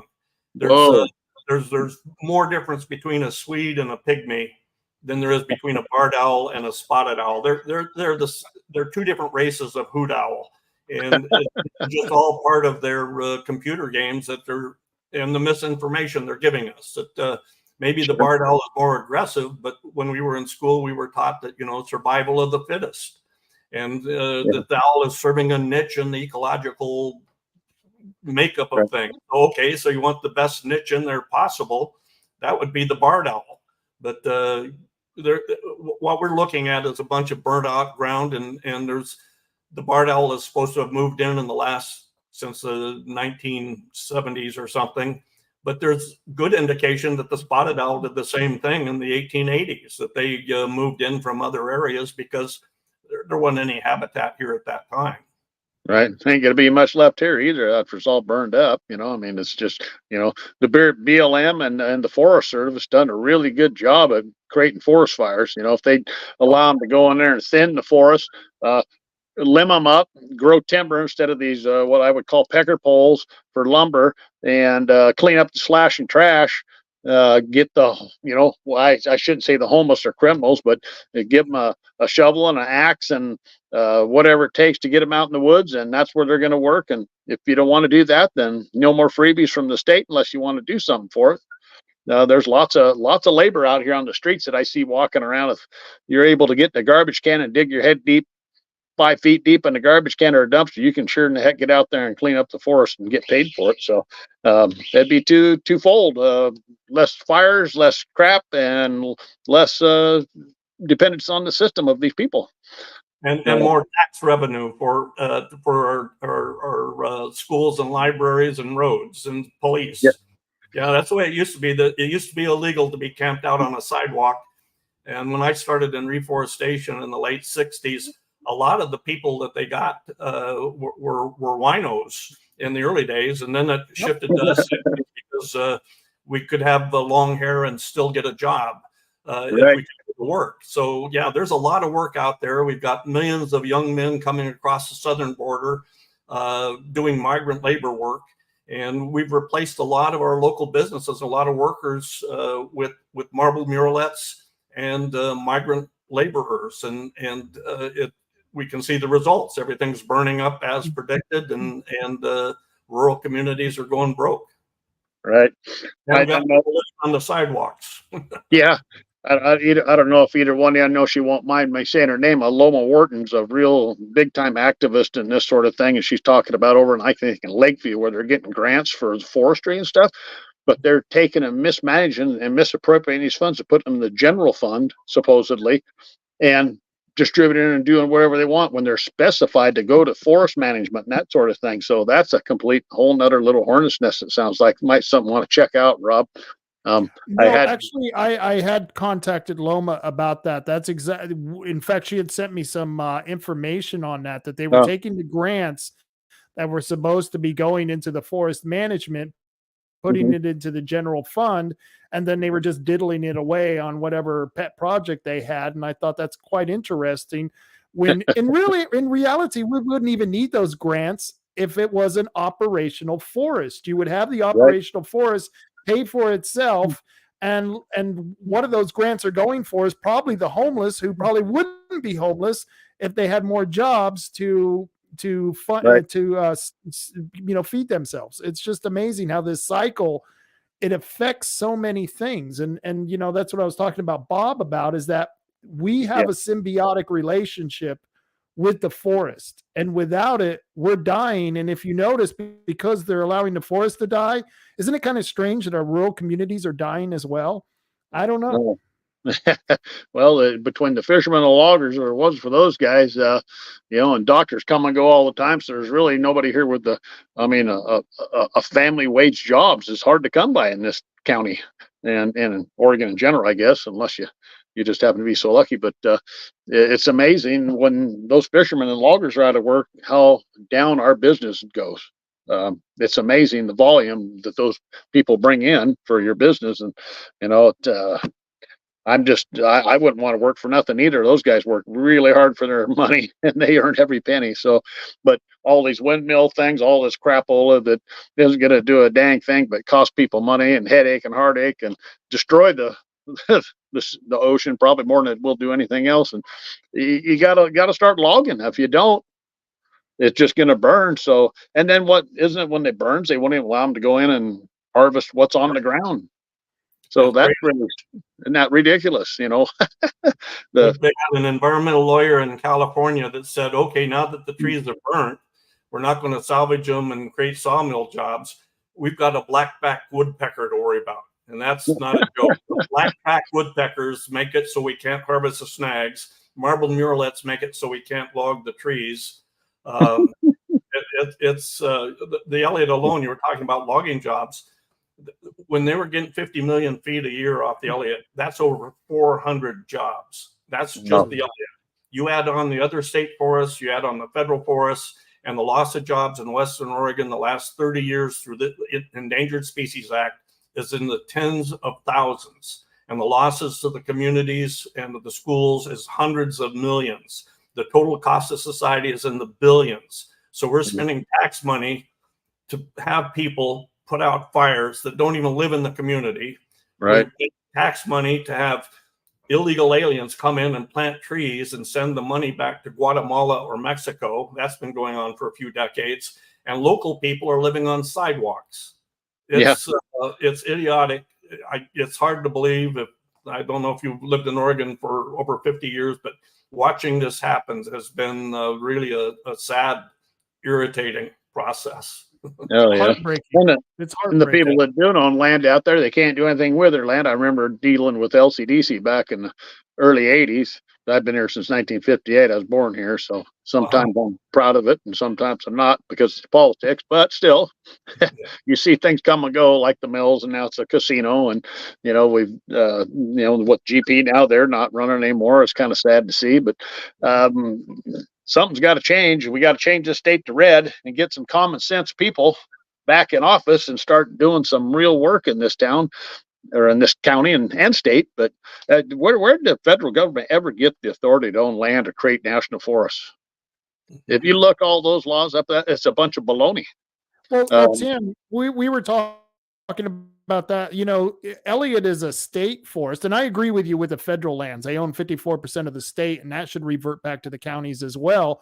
But we were, Bob was talking about, how he would change the statement where he said that it should go back to the state forestry agency, that it should just go back to the counties, because the counties, which Elliot is in Douglas and Coos County, we would manage it better than anyone else because we are directly impacted by everything that goes on there, and we could contribute to the state economy overall. And, these common sense answers, with the Giese plan, and I guarantee you the commissioners would look at the Giese plan and they would see, because people are going to want that recreation.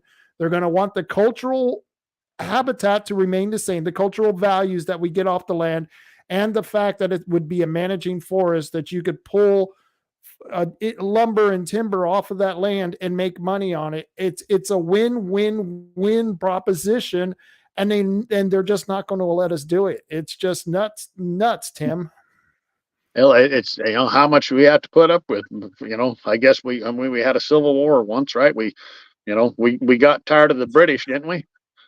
We got tired of the British. The Civil War didn't turn out too well for anyone. So no, it's a bad deal. But except for the black people, they worked out well, and I'm glad, because slavery is bad, but this is a form of slavery in itself, because now we're becoming dependent on the very people who are trying to tell us they're helping us. Yeah. The heck with the American people, and the only ones that have rights or any kind of a benefit at all to do anything in this country, or if you're illegal, you're good to go. Black, you might as well say black and white's the same. And I'm a racist bone in my body. I don't care who you are. Just be an American. Right. Be a patriot. Want to come to this country and do something good for the country, not be a parasite upon the system. It's just so ridiculous. I get upset when I think about it. But I see all these people walking around in here with more money in their pockets and fancy phones and all this stuff, and I'm sitting there scraping by trying to pay the bills, and just frustrating. They're on their smartphone while they're pushing their shopping cart of junk down the street, and it's like, well, what are you doing? Calling your financial advisor? Really? Why do you? So what's going on at Tom and Gigs, man? the other thing, what was I going to say? Like the Agenda 21 thing and what they got Agenda 30 and whatever, all this junk that basically surrounds everything with a barrier where you can't set foot in any of this property, let alone log it. You can't even go in there to hunt or fish or hike or do nothing. They want you completely 86'd out of there, put in your little 15-minute city and be happy. You own nothing. I don't think that's going to work real good with most people that live in this part. And that's why rural America now is under attack. You've heard about that on the national news. I mean, rural America, the farmers, everybody, they're the bad guys now. We're the terrorists. Well, I'm happy to join that group. Thank you very much. I'm proud to wear that badge if that's the case. But anyway, the shop here is doing great. We're busy, me and Austin. He's kind of a little under the weather today, but he's toughing it out. He's getting it done. And Josh is talking to folks on the phone and getting things fixed up, and it just takes time doing stuff. We're not as fast as we are when we have everybody here at once, but we do what we can. It's hard to find a really good tech anymore, so if there is any of you out there there's actually say that you're actually a technician, not just a mechanic, give us a call. We have a job opening probably here. So anyway, other than that, give us a call down here at the shop, 541-888-4660. 135 South Showham in Coos Bay. If you have any RC car needs or wants or birthday gifts or just about anything for your pickup or car, give us a call and we'll try to help you out. Thanks, Tim. I appreciate it. Other You're than a that, good man. yeah, well, MAGA to everybody, and God bless America and this man right here for his knowledge, and it's pretty awesome. And I see your new digs in the back. It looks pretty neat. You're almost getting up there with Joe Rogan. I'm telling you, I know. I'm going to get you a neon sign.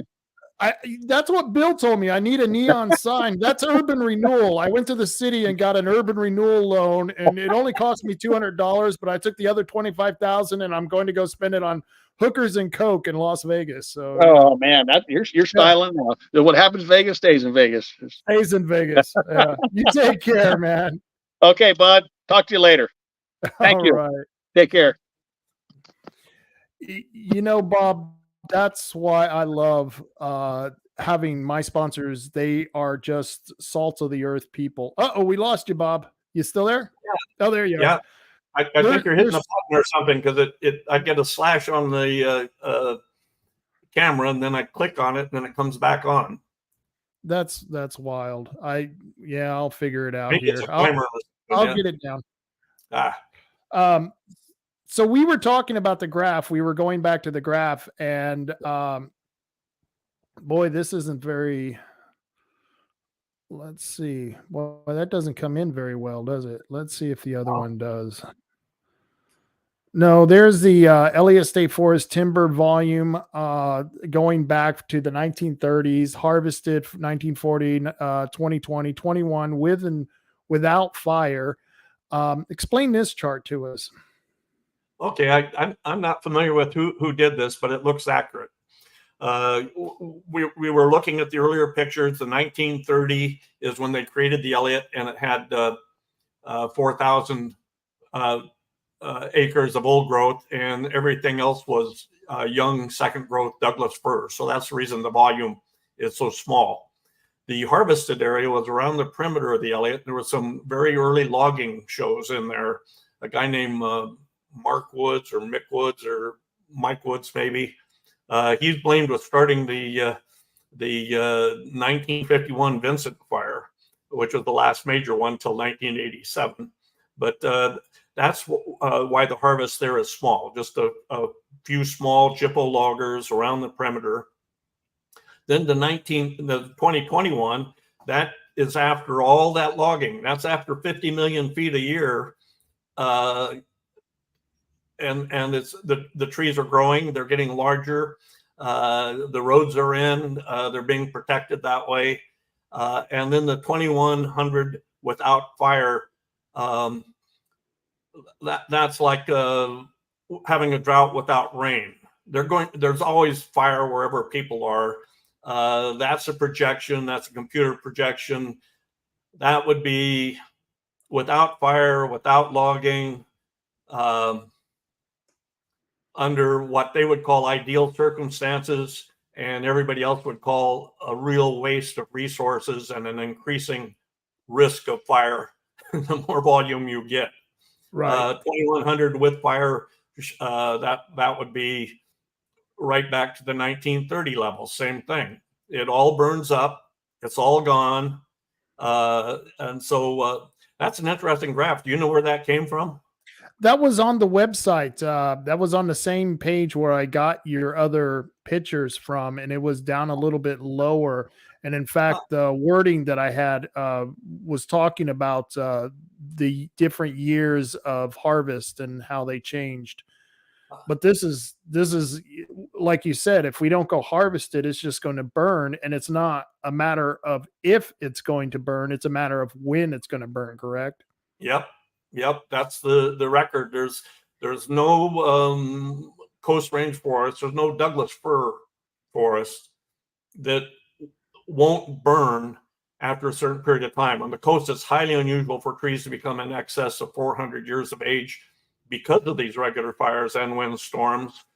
Some other areas, protected pockets, can get 700 or 1,000 years old, but they're isolated. There's just a few stems, or usually really ratty trees that have survived that long. They're really atypical. So this graph here shows again, it would be the U-shaped pattern that we looked at earlier. If you extended it out another century or two, you get a large volume, it burns up or bugs kill it or it blows over, and then you're starting with really young trees again, and then it builds up. So you get the U-shaped pattern. One of the gentlemen who I pay attention to, because I think he's very like-minded. His name is Nick Smith. You familiar with Nick Smith? He does Healthy Forests, Healthy Communities. Yes, I've only met him once, but we've corresponded a little bit, and I followed along with what he's done through the years. He just wrote he just sent out his newsletter, and this is from his last newsletter. It says the Forest Service's latest analysis sheds more light on true threats to mature and old growth forest. Just 2 days before the public comment period closed on the Forest Service's Notice of Intent on Old Growth Forest, the government released its analysis of threats to mature and old growth forests on federal lands. The analysis confirmed previous reports that wildfire, insects, and disease, not logging, pose the most significant threat to older forest. Since 2000, wildfires resulted in a decrease of an estimated 2.57 million acres of mature and 712,000 acres of old growth forest on national forest systems and BLM lands. Insects and disease cause a decrease of 1.86 million acres of mature and 182,000 acres of old growth. Does that sound about right? It depends what they're calling old growth, but yeah, the numbers are about right. It's when we were logging regularly, there was less timber taken over decades than what's been going on since they stopped the logging on the federal lands. So we're losing more and all the old growth and all the so-called critical habitat that they've made up. The LSRs, the Clinton plan, it's all resulted. This isn't new information. This is what was predicted clearly 30 years ago. Wow. That, hey, look at if you do this passive management, it's going to burn up. Bugs are going to kill it. It's not going to work the way you're describing. And think about it. Even if it worked the way they're describing, it's bullshit. What's it supposed to be? A large millions of acres of no humans, no human activity, and we've got flocks of spotted owls and marble murrelets that are able to survive because of our sacrifice. I mean, the whole racket from the beginning. That's why in HCP there's not a good choice of which ACP to take. Every one of them is bad. It's like, do you want to fall to your death at 50 feet or 500 feet? No, you don't want to fall to your death. So why we're even going down that road in the first place is concerning. One of the things that I got a picture of, and this is an extremist environmentalist group that was out there. And of course, they don't want anyone to cut down anything. And I don't know if you've run across these people in the forest. You're there quite a bit. And the thing is I'm willing to bet a lot of these people live in the city somewhere. They probably live in Salem. They probably live in Portland or Eugene. And they come out here once again, spreading their ideology, and a lot of kids buy into it because it looks cool. This is the cool thing. You know, it was like when we were at college, those kids out, the hot chicks with the signs that said, save the whales. Well, we wanted to be with the hot chicks, so we were all save the whales, not realizing what we were even saying. And I think in many regards, that a lot of young people look at these young people and they think that because of peer pressure, because they just look cool, that this is what we want to aspire to be. When the opposite is true, we want people to look like lumberjacks, and we want them to go in there and manage the forest so we can keep it for this generation. What are we going to do, Bob? Well, Paul Bunyan was a hero when we were kids, and then in the 1980s he turned into a forest scraper or something. These kids here, that picture was taken only a mile or two away from the ones we were looking at earlier. You said, what's it look like today? That's what it looks like. That's close to the Elkhorn Ranch. Those kids are from University of Oregon, most of them from Eugene. I've never seen any of them out in the woods. There's one local kid, Sam Schwartz, that was joining in with them. But I know Sam. These are Sam is the unusual local person. We took some tours with him. He's a good guy, but his mom is a real activist. But yep, these kids here, they're not out in the woods. They don't know it. They couldn't plant trees or cut timber for a living. They're working, probably doing computer games somewhere now. They've got probably kids, but this was just a fad for a while. It was it was like Save the Whales, or in my generation, Stop the Vietnam War. They're activists. They're doing something that they think was exciting or interesting, or probably there's a pretty girl involved and a couple guys came along for that reason. It's hard to say what the motivations are, but they were effective. They led to a lawsuit. Portland Audubon did it. Some of the names we looked at earlier, Bob Salinger, those people engineered it and got everything to shut down. And then they engineered it so they got on the advisory committee, and then they engineered that so that there's only 17 million feet a year that are scheduled to be cut, but we're not even cutting that much because they're not forest managers. They don't have any forest management experience. Forest scientists aren't forest managers. Environmentalists aren't forest managers. You need experienced people, local people that know the forest that they're managing, that have experience doing it. And those are the people that have been cut out of the picture. The local people, the tribes have been cut out, but that's a different issue. And the people that were experienced, that knew what they were doing, that hired local people, that kept the money local, have all been cast aside.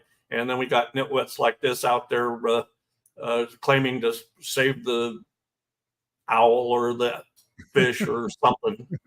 Their social life, something's involved there. Who knows what it is? But yeah, that's not a very large percentage of the Oregon population, and it's not even Coos County. Probably it's probably Wayne County.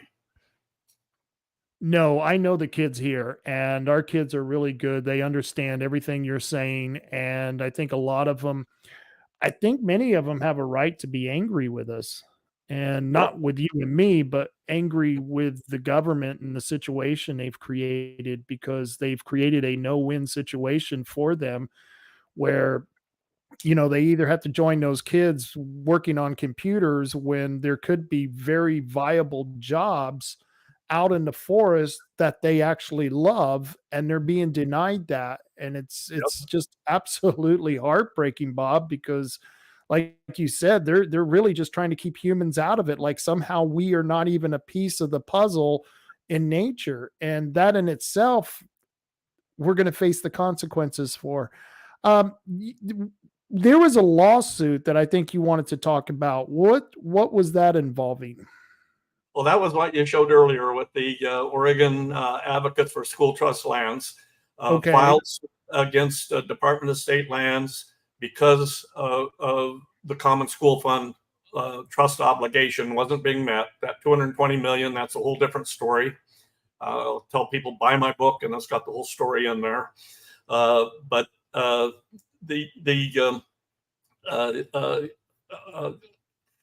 management of the forest and the mismanagement of the forest dates back to the lawsuit, and that's the thing that young people today don't know it used to be, I was an athlete in high school. A lot of the people we worked with in the woods were athletes in high school, got good paying jobs, cutting timber, setting choker, planting trees, building roads.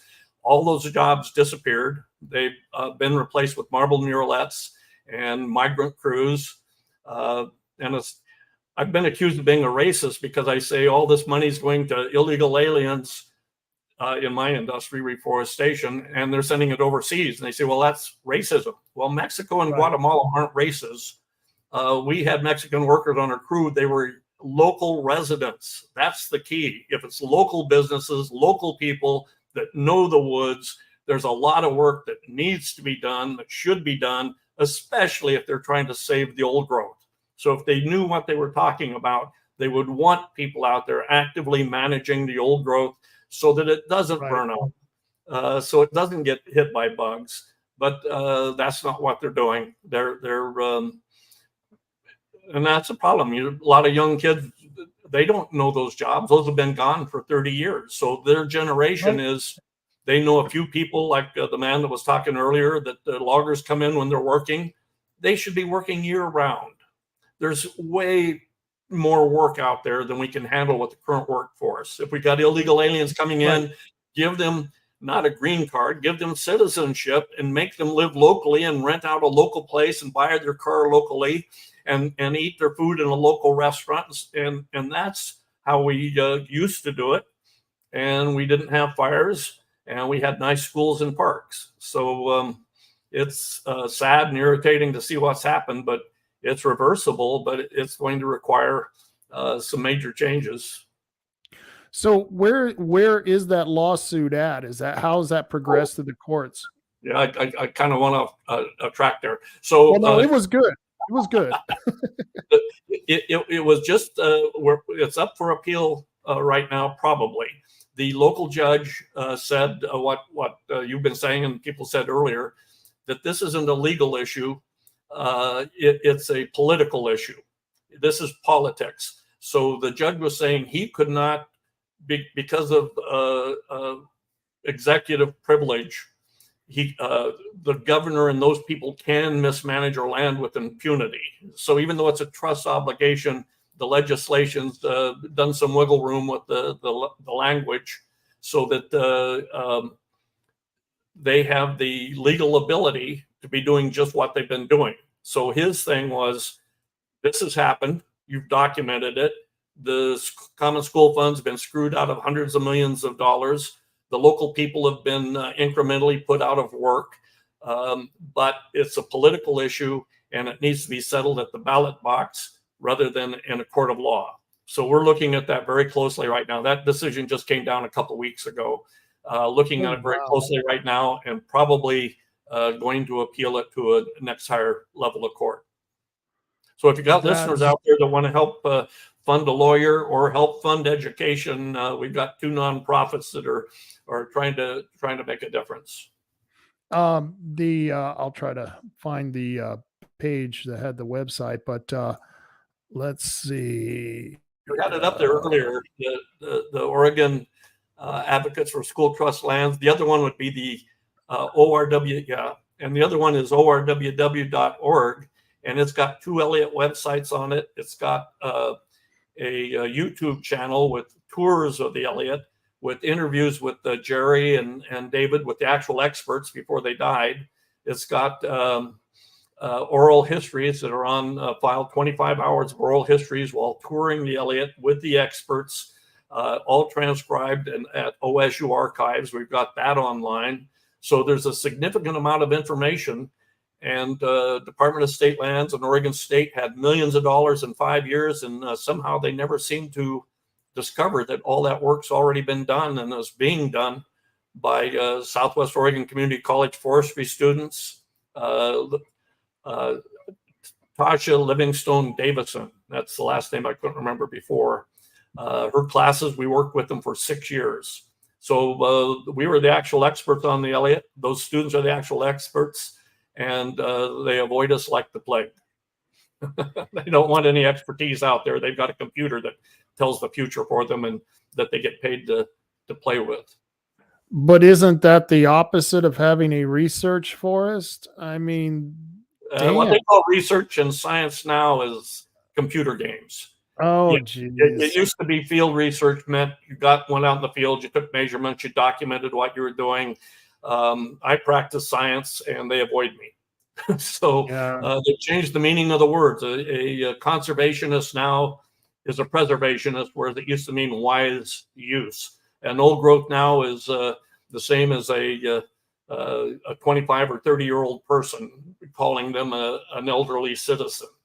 They've changed the meaning of the words, and so now science is computer printouts, and it's just what Eisenhower warned us about in 1969. Don't let the government, large computers, take over policy, and that's just what we've done.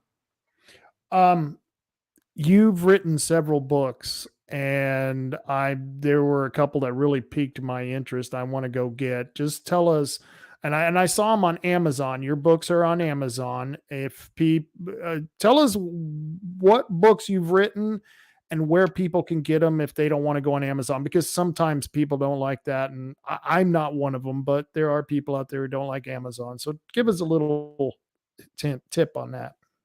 Well, right now, if they don't like Amazon, they can't buy my books. So this is for people that aren't afraid to use Amazon. Where do you live, Bob? We're coming to your house. We're going to buy a book. They keep saying that. Well, bring me over a book, and it's like, I'm not in the book distribution business. But I've done about 50 or 60 book-length monographs, oral histories, and those types of things, and reports. The ones that are for sale, I did my dissertation. That if somebody wants the academic version of what we've been talking about, that's my book on Oregon Coast Range catastrophic fire history and Indian burning patterns. So if people want to know about Indian burning, then that book is pretty tedious. It's more of a reference book. It turned out 2 recent anthologies, one on the Elliot, that's the one I mentioned, and one on wildfire history of Western Oregon. I've got 2 more in the works, one on reforestation. So after it's burnt up or after it's logged, what do you do next? And the last one's on spotted owls, which tells the whole sordid history of computer games taking over for tree planters and timber fallers.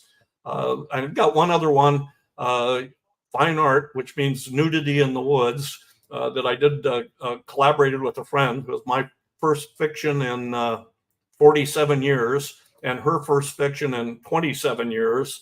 And we thought it would sell, and maybe it would. And we put it out right when the pandemic started. So interesting. Yep. But what we did with that was we traveled around Oregon to all of these painted hills and waterfalls and things that people don't see. And we told the Greek story of Persephone as if it took place in Oregon. So it was a fine arts book, which means there's nudity in it. And we thought, well, we can sell paperbacks or photographs or books and make some money, because these forestry books don't make any money. But we were wrong on that. So, but those are the main books at Amazon. Those 4 or 5 of them. And yeah, like I said, anyone who's interested, go on Amazon, just type in Dr. Bob Zybach, and you will find these books. They pop right up. It's and they're really good price, very informative. Anything you want to tell us before I get you out of here? And by the way, thank you so much for giving me a couple hours. This has been enlightening, let me tell you. Well, I enjoy being the expert, and especially on the Elliot, because there's some truth to that. So I've enjoyed the discussion, and I think we've covered a lot of good points, and hopefully some of your listeners are paying attention, and hopefully with efforts like this, we can make a difference and put people back to work and save our old growth, and make a safe environment for spotted owls and marble murrelets, but mostly for school kids and local families.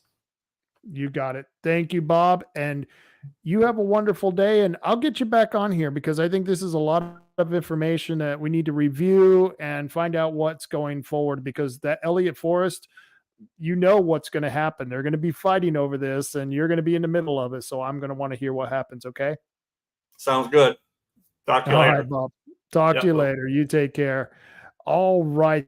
that was Bob Zybach, and that was 2 very incredible hours. I've got another person who's backstage right now, and that's Diane. Diane, how you doing? You're on your phone. Really good. I'm on my phone. You couldn't catch me on the computer for some reason. You didn't see me back there. That was weird. Dr. Turn your Zybach. phone sideways. Can you turn your phone sideways? Does that? No, it doesn't. Oh, there it goes. See, it's a much There we better. go. See there? There we go. Yeah. Okay, we're trying. Let's go there. Anyway, yeah, I wanted everybody to remember that you need to sign up to be a PCP. And it's really easy. You can go to the COO's website. And if you live in Bandon, you're in precinct number 16. If you're in Myrtle Point, you're in precinct 13. Coquille, number 12. Coos Bay 6, North Bend 4, Lakeside 1. That is so easy. And just go online and become a PCP. And they do can it do today this at the because you only have. county clerk's office. You can go to I'm the sorry, they clerk's can do office, this? or you can just go to the website. I did it while I was backstage for the show today. It just takes a minute. It's super easy. And then you get a chance to make a difference in the county. We have got to change our Republican Party. We Let me cannot see. have people that elect. What? Let me see if I can share my screen here. Share screen. Let me see if I can do this. State of Oregon. Okay. And I'm going to share that. And there it is, if you can see that. Let's see. If you go to the Secretary of State of Oregon, that's sos.oregon.gov. Right there on voting and elections, you go right there and you click that. That will take you to this area here and just scroll down a little bit more where it says manuals, forms, and tutorials. That you see that again, manual forms. And then you click on that. And then all you got to do is where it says election forms right there, you click on that. And it says SELs. Those are the SELs that you filed. There's SEL 105 because I went there earlier today. And this is the online form that you can fill out. And it says upon submission, this form will be sent to the. So if you are watching this right now, go to the Secretary of State's website, fill out this form and submit it, and it will go to your county clerk. Is that cool or what? So easy. Did you see all that? Yeah. That's the first time I've done that. I've never done that live. So that was very interesting. Really good. So Rob Are you is precinct 16. So I hope you'll fill that out after the show today. I will. Well, I can't. I haven't been a Republican for 180 days. Well, that's too bad. You'll have to do it again for the general in November. I will do that in the general in November because I'm encouraging everyone to fill out the PCP forms because we got to make change. We got to make change. And by the way, let's see. I got someone's putting up a question. Oregon Outlaw 2000 says, who decides if you can be one? You know who decides? The voters. That form goes to the county clerk.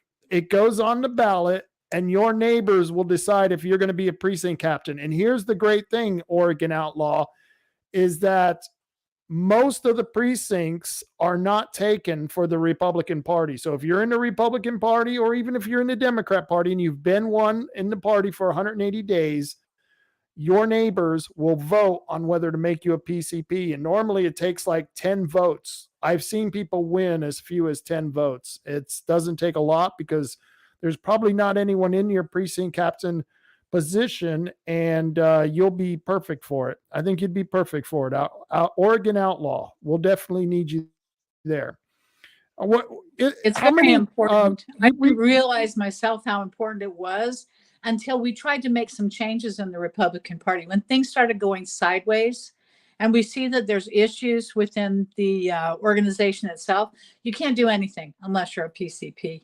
If you are a PCP, you can vote and you can Right. make some changes. And we have the weakest chair in the state. So we definitely need to get behind Yes. this idea and become PCPs. Let's do something about this.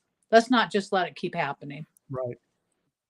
Right. We just had a situation where we tried to get some advisory questions on the ballot. And the Democrat Party is so organized, they were able to get 50 people there and 2 former representatives, a Senator Arnie Roebland and a former House of Representative, Kathy McEwen. Both of them showed up with about 50, 60 people. And there was no Republicans, maybe six tops. And that's including me. There were no Republicans, and I was ashamed of the Republican Party and the lack of leadership that Rod Schilling was showing by not having people at that meeting to organize and make sure that they put those ballot questions on the ballot, because they're just questions. Why can't we Right. ask questions, Diane? Right. Because he's not organized enough to even go to the Board of Commissioners meetings. He doesn't go to the Chamber of Commerce meetings. He thinks going to the church over on the east side with 20 people is going to promote this party, and he's dead wrong. He doesn't do the things that need to be done as far as being the chair of Coos County. That's all there is to it. He needs to go. Right. Yeah. Right. And he definitely needs to go, and we need to get fresh blood in there. And we need several people out on that, the Coos County Republican Party committee. We need to get a couple of them out. And there's a couple of people out there who I know want to change this county, who want to change this state. And the only way you can change policy is if you get active. It's just not about getting candidates elected, because even if you got candidates elected in the House and the Senate, they're still going to be the minority, and they're not going to be able to change policy. And you don't want them compromising like David Brock Smith. You don't want them compromising with the Democrats, because then you get Senate bills like the one that he put out in 2021 that turned over the Elliot Forest over to the Democrats, turned it into a research forest. That's what David Brock Smith did for us. And luckily that has sunsetted because the bill failed, much like David Brock Smith. Thank much goodness. like Well, we hope to sunset him and Rod Schilling at the same time. Let's just change things. Let's do things better. We don't have to have immorality and people that cheat with Democrats. We don't need that. And if they can't see the difference of value and honesty, they don't need to be in a position as the chair. That's all there is to it. We expect to have issues as we go along, but I certainly never expected to have a chair that would think it's okay to take $150,000 from a Democrat from San Francisco with ties to communist China. This is not okay.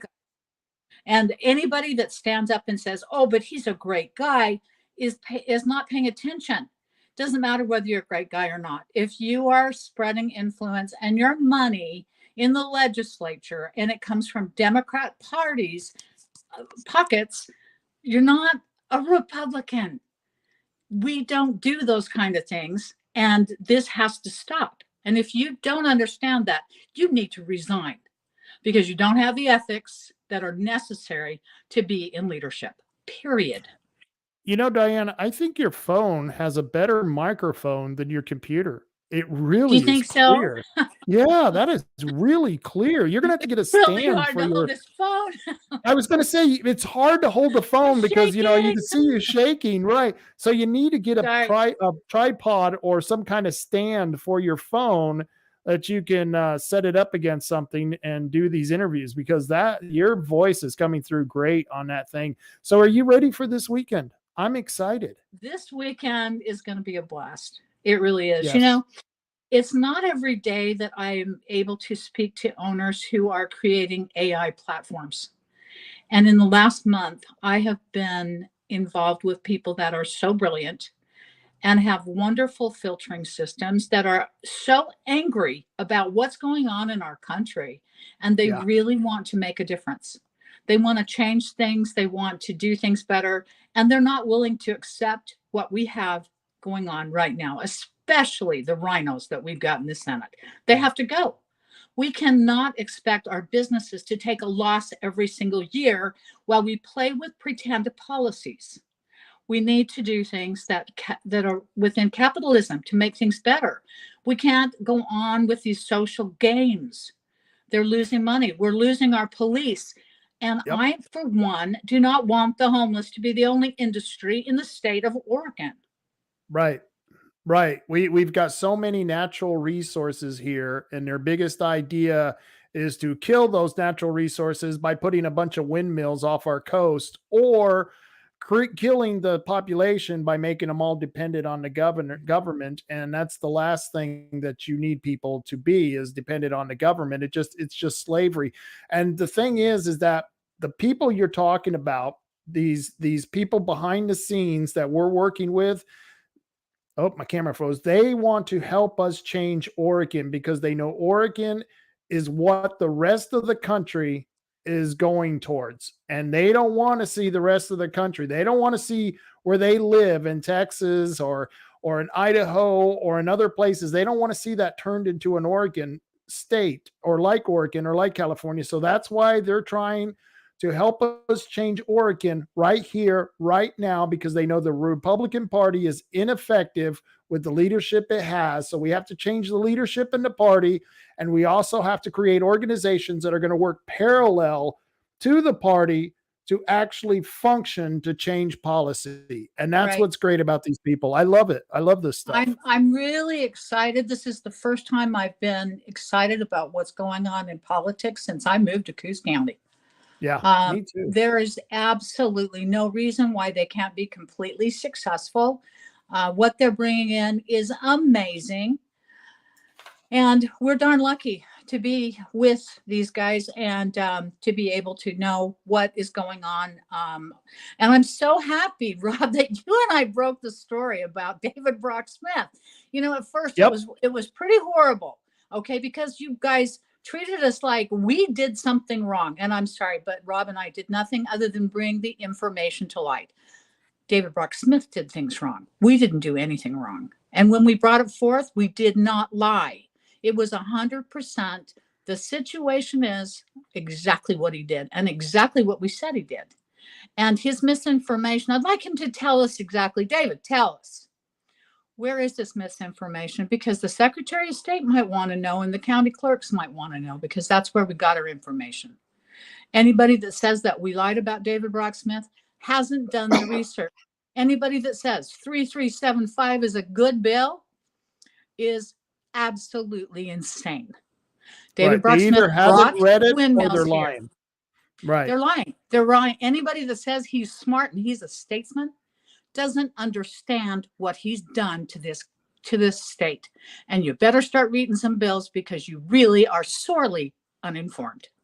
Right. And that's what it takes. And there's no way anyone could read all of those bills. Well, maybe, I don't know. But, I've read many of the bills that have been passed, some of the important ones. And there's been a lot of bad bills. There was a new windmill bill out that just increased the call areas for the windmills, and Boomer Wright just voted for it. And I wonder what his story is going to be. But I got news for you, Michaela. I just talked to her a couple of days ago, and she's going to be at the Republican Central Committee meeting on Saturday, the 16th, and she's going to introduce an amendment to their bylaws that says that they cannot use the words misinformation, disinformation, and I forget the third one that they use, but they can't use those three words anymore to go after fellow Republicans. That is what the type of words that Democrats use, that misinformation crap, because it means nothing. Either call me a liar and prove me a liar, but don't say it's misinformation. That's so weaselly. I love that about Michaela. You know, she's one step ahead Yeah. all the time. And she's really, really a valuable member of the Republican Party. I would hope that Don Powers pays attention to what's going on because, Don has so much energy and he can change the Republican Party. If he gets in, we're going to have another wonderful, wonderful thing to celebrate. Right. And I think it can only happen with his leadership. I don't think we can take another term with Solomon Yu. I don't think it's possible. No. And hopefully the Trump team is watching, because Solomon Yu back in 2016 was trying to use the rules that they used against Ron Paul against Trump to keep him from being able to get into office. And it's just sad what they're doing. Is there anything else you want to tell us before we get you out of here? Well, that's about it right now. But we will be doing some live broadcasts with Rob Taylor and I at the convention at the Mill Casino. And we look forward to giving you some updates on what's going on and who's going to be there, because we do have some fun people flying in, and it's going to be really exciting. So I look forward to telling you all about it with you, Rob, this weekend. All right. I'm excited too. The anticipation is just too much to take, because it's a long time coming, and I think we're going to have a good time. So I know. Great. Yeah. All right. Well, you take care, Diane. I'll talk to you later. Thank you. All right. And I always appreciate when she comes on the show. It's always good to have friends. It's always good to have friends who have your back. I've got a lot of good friends out there. Who have my back. And when you get in times of trouble, and you get canceled, it's hard to know who's going to get your back, who's going to have your back, I got your six is the term that they use in the military. Well, that's what I'm interested in, is being with people who are loyal to me. I'm always going to be loyal to them. And, just because we find out something about our representatives, I don't care if they're friends of yours or mine. I don't care if they're relatives of yours or mine. If they're doing something wrong, we have to expose them. We have to expose the local politicians, the state politicians, and the federal politicians when they're doing wrong. And you know why?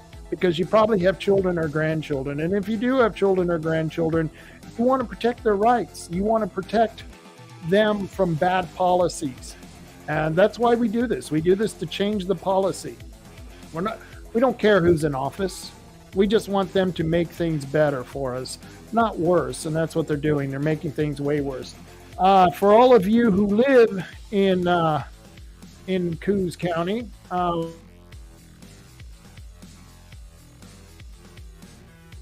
we have some budget meetings going on. One, Adams.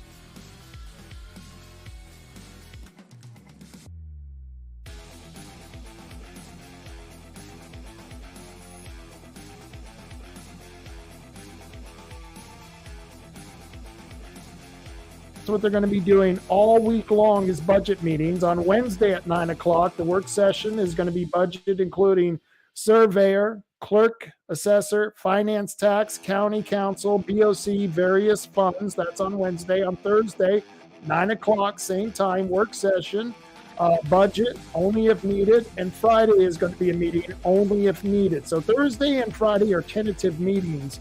But Tuesday and Wednesday, they are definitely meeting in the Owen buildings at 9 o'clock.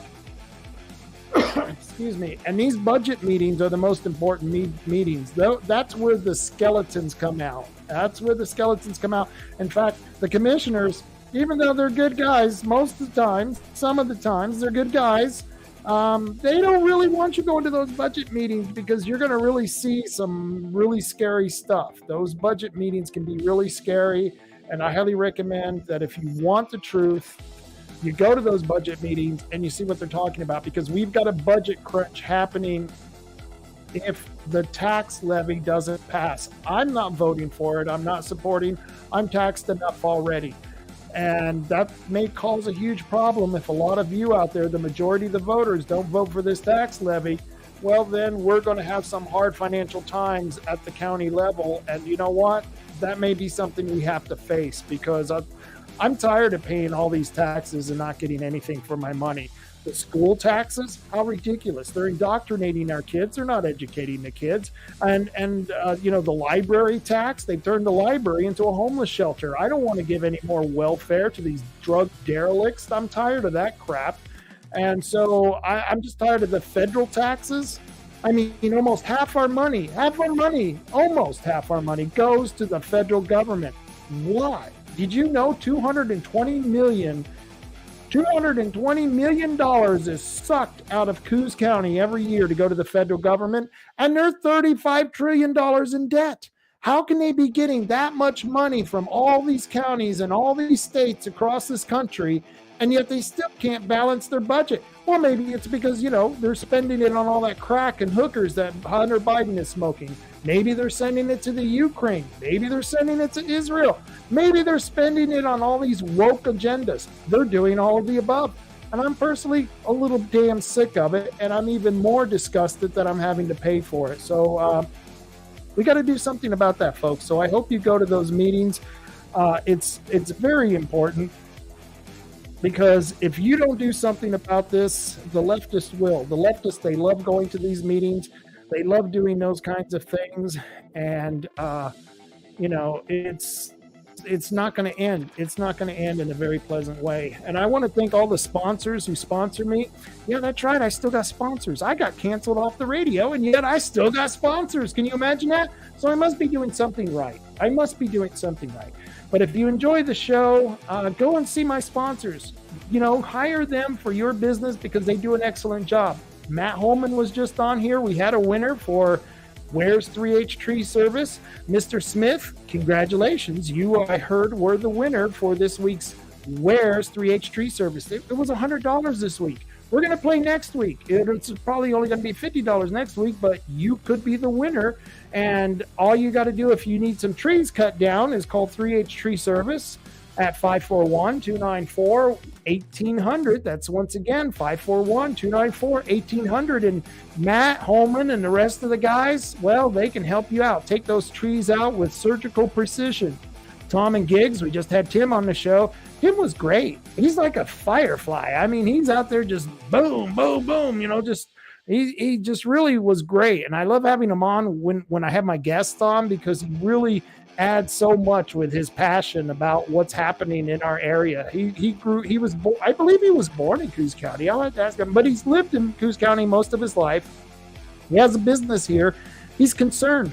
He's concerned about what's going to happen, because it's in his vested interest to be concerned. And that's why, if you want to go and get your car repaired, you need a new muffler, you need an RC car, you need a tonneau cover, go see Tim at Tom and Giggs. That's the place to go.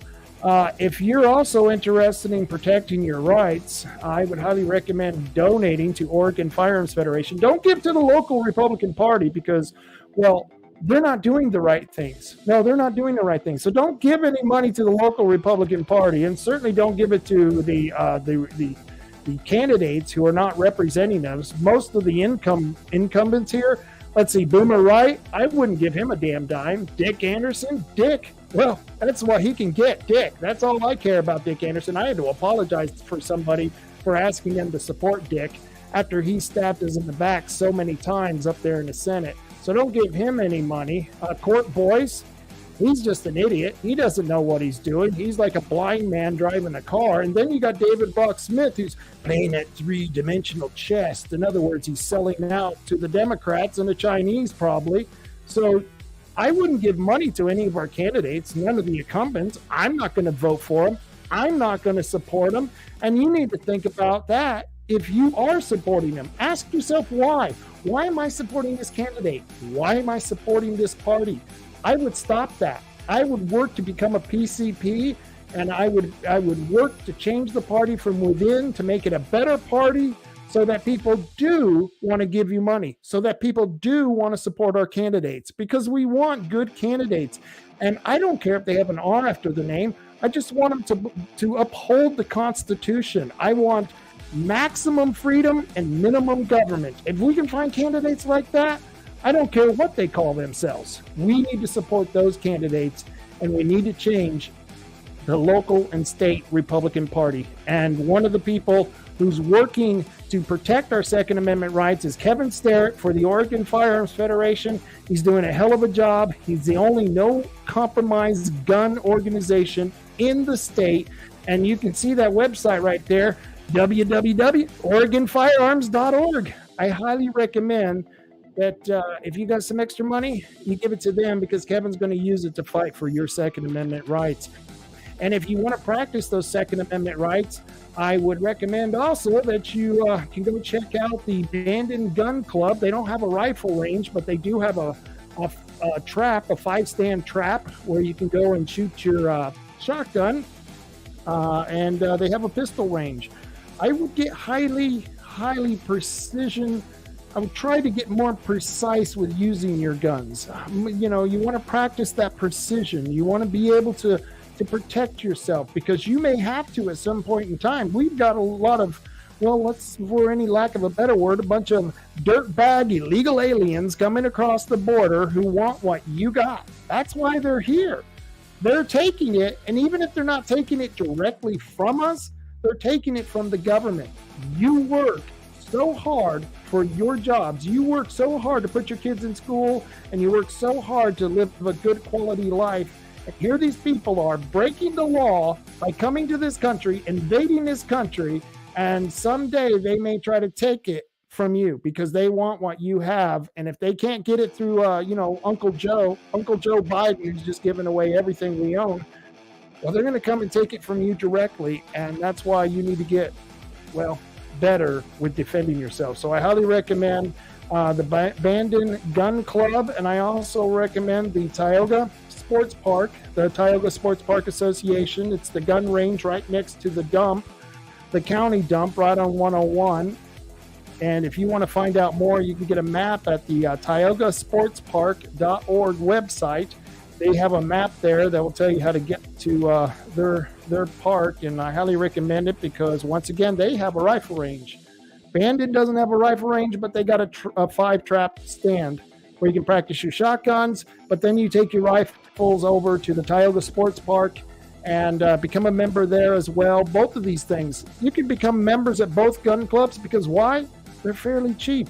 It's fairly cheap to become a member. So go check them out. I couldn't recommend them any more than I'm doing right now, because I think these organizations, they're needed, because a lot of you just may not be in practice with your guns. And like I said, somebody's going to take it from you. If it ain't the dirtbag drug derelicts that the state is sponsoring, if it isn't the illegal aliens who are coming over the border that the state is sponsoring, I really don't know. I don't know if you need any more warning than that these people, there's a lot of not good people out there. And so you got to learn to protect yourself.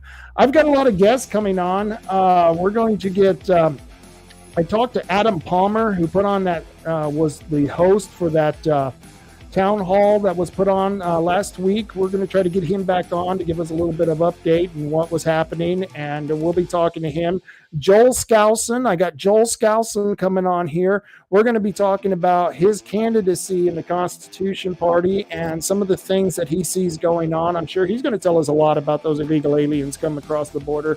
Yeah, Joel Skousen, his uncle wrote that book, The Naked Communist. It was a book I read when I was a teenager. Blew my mind back then, and every now and then I have to pick the book up and read it again, or parts of it, because it's so apt to what's going on right now. It would just amazing. But Joel Skousen is going to be on. Trevor Loudon, we're going to have him on too. He's one of those people who analyzes geopolitical affairs. He's a real astute at what's going on in our federal politics, and we're going to have him on the show with many, many other people. There's going to be a lot of people that I've talked to who want to get on here. They're starting to see that the podcast is taking off, and I'm all in, man. I'm all in. This is what I want to do. I want to bring information to you and share it with you, and I hope you feel the same way. But until the next time I see you, folks, carry on, Coos County. Carry on.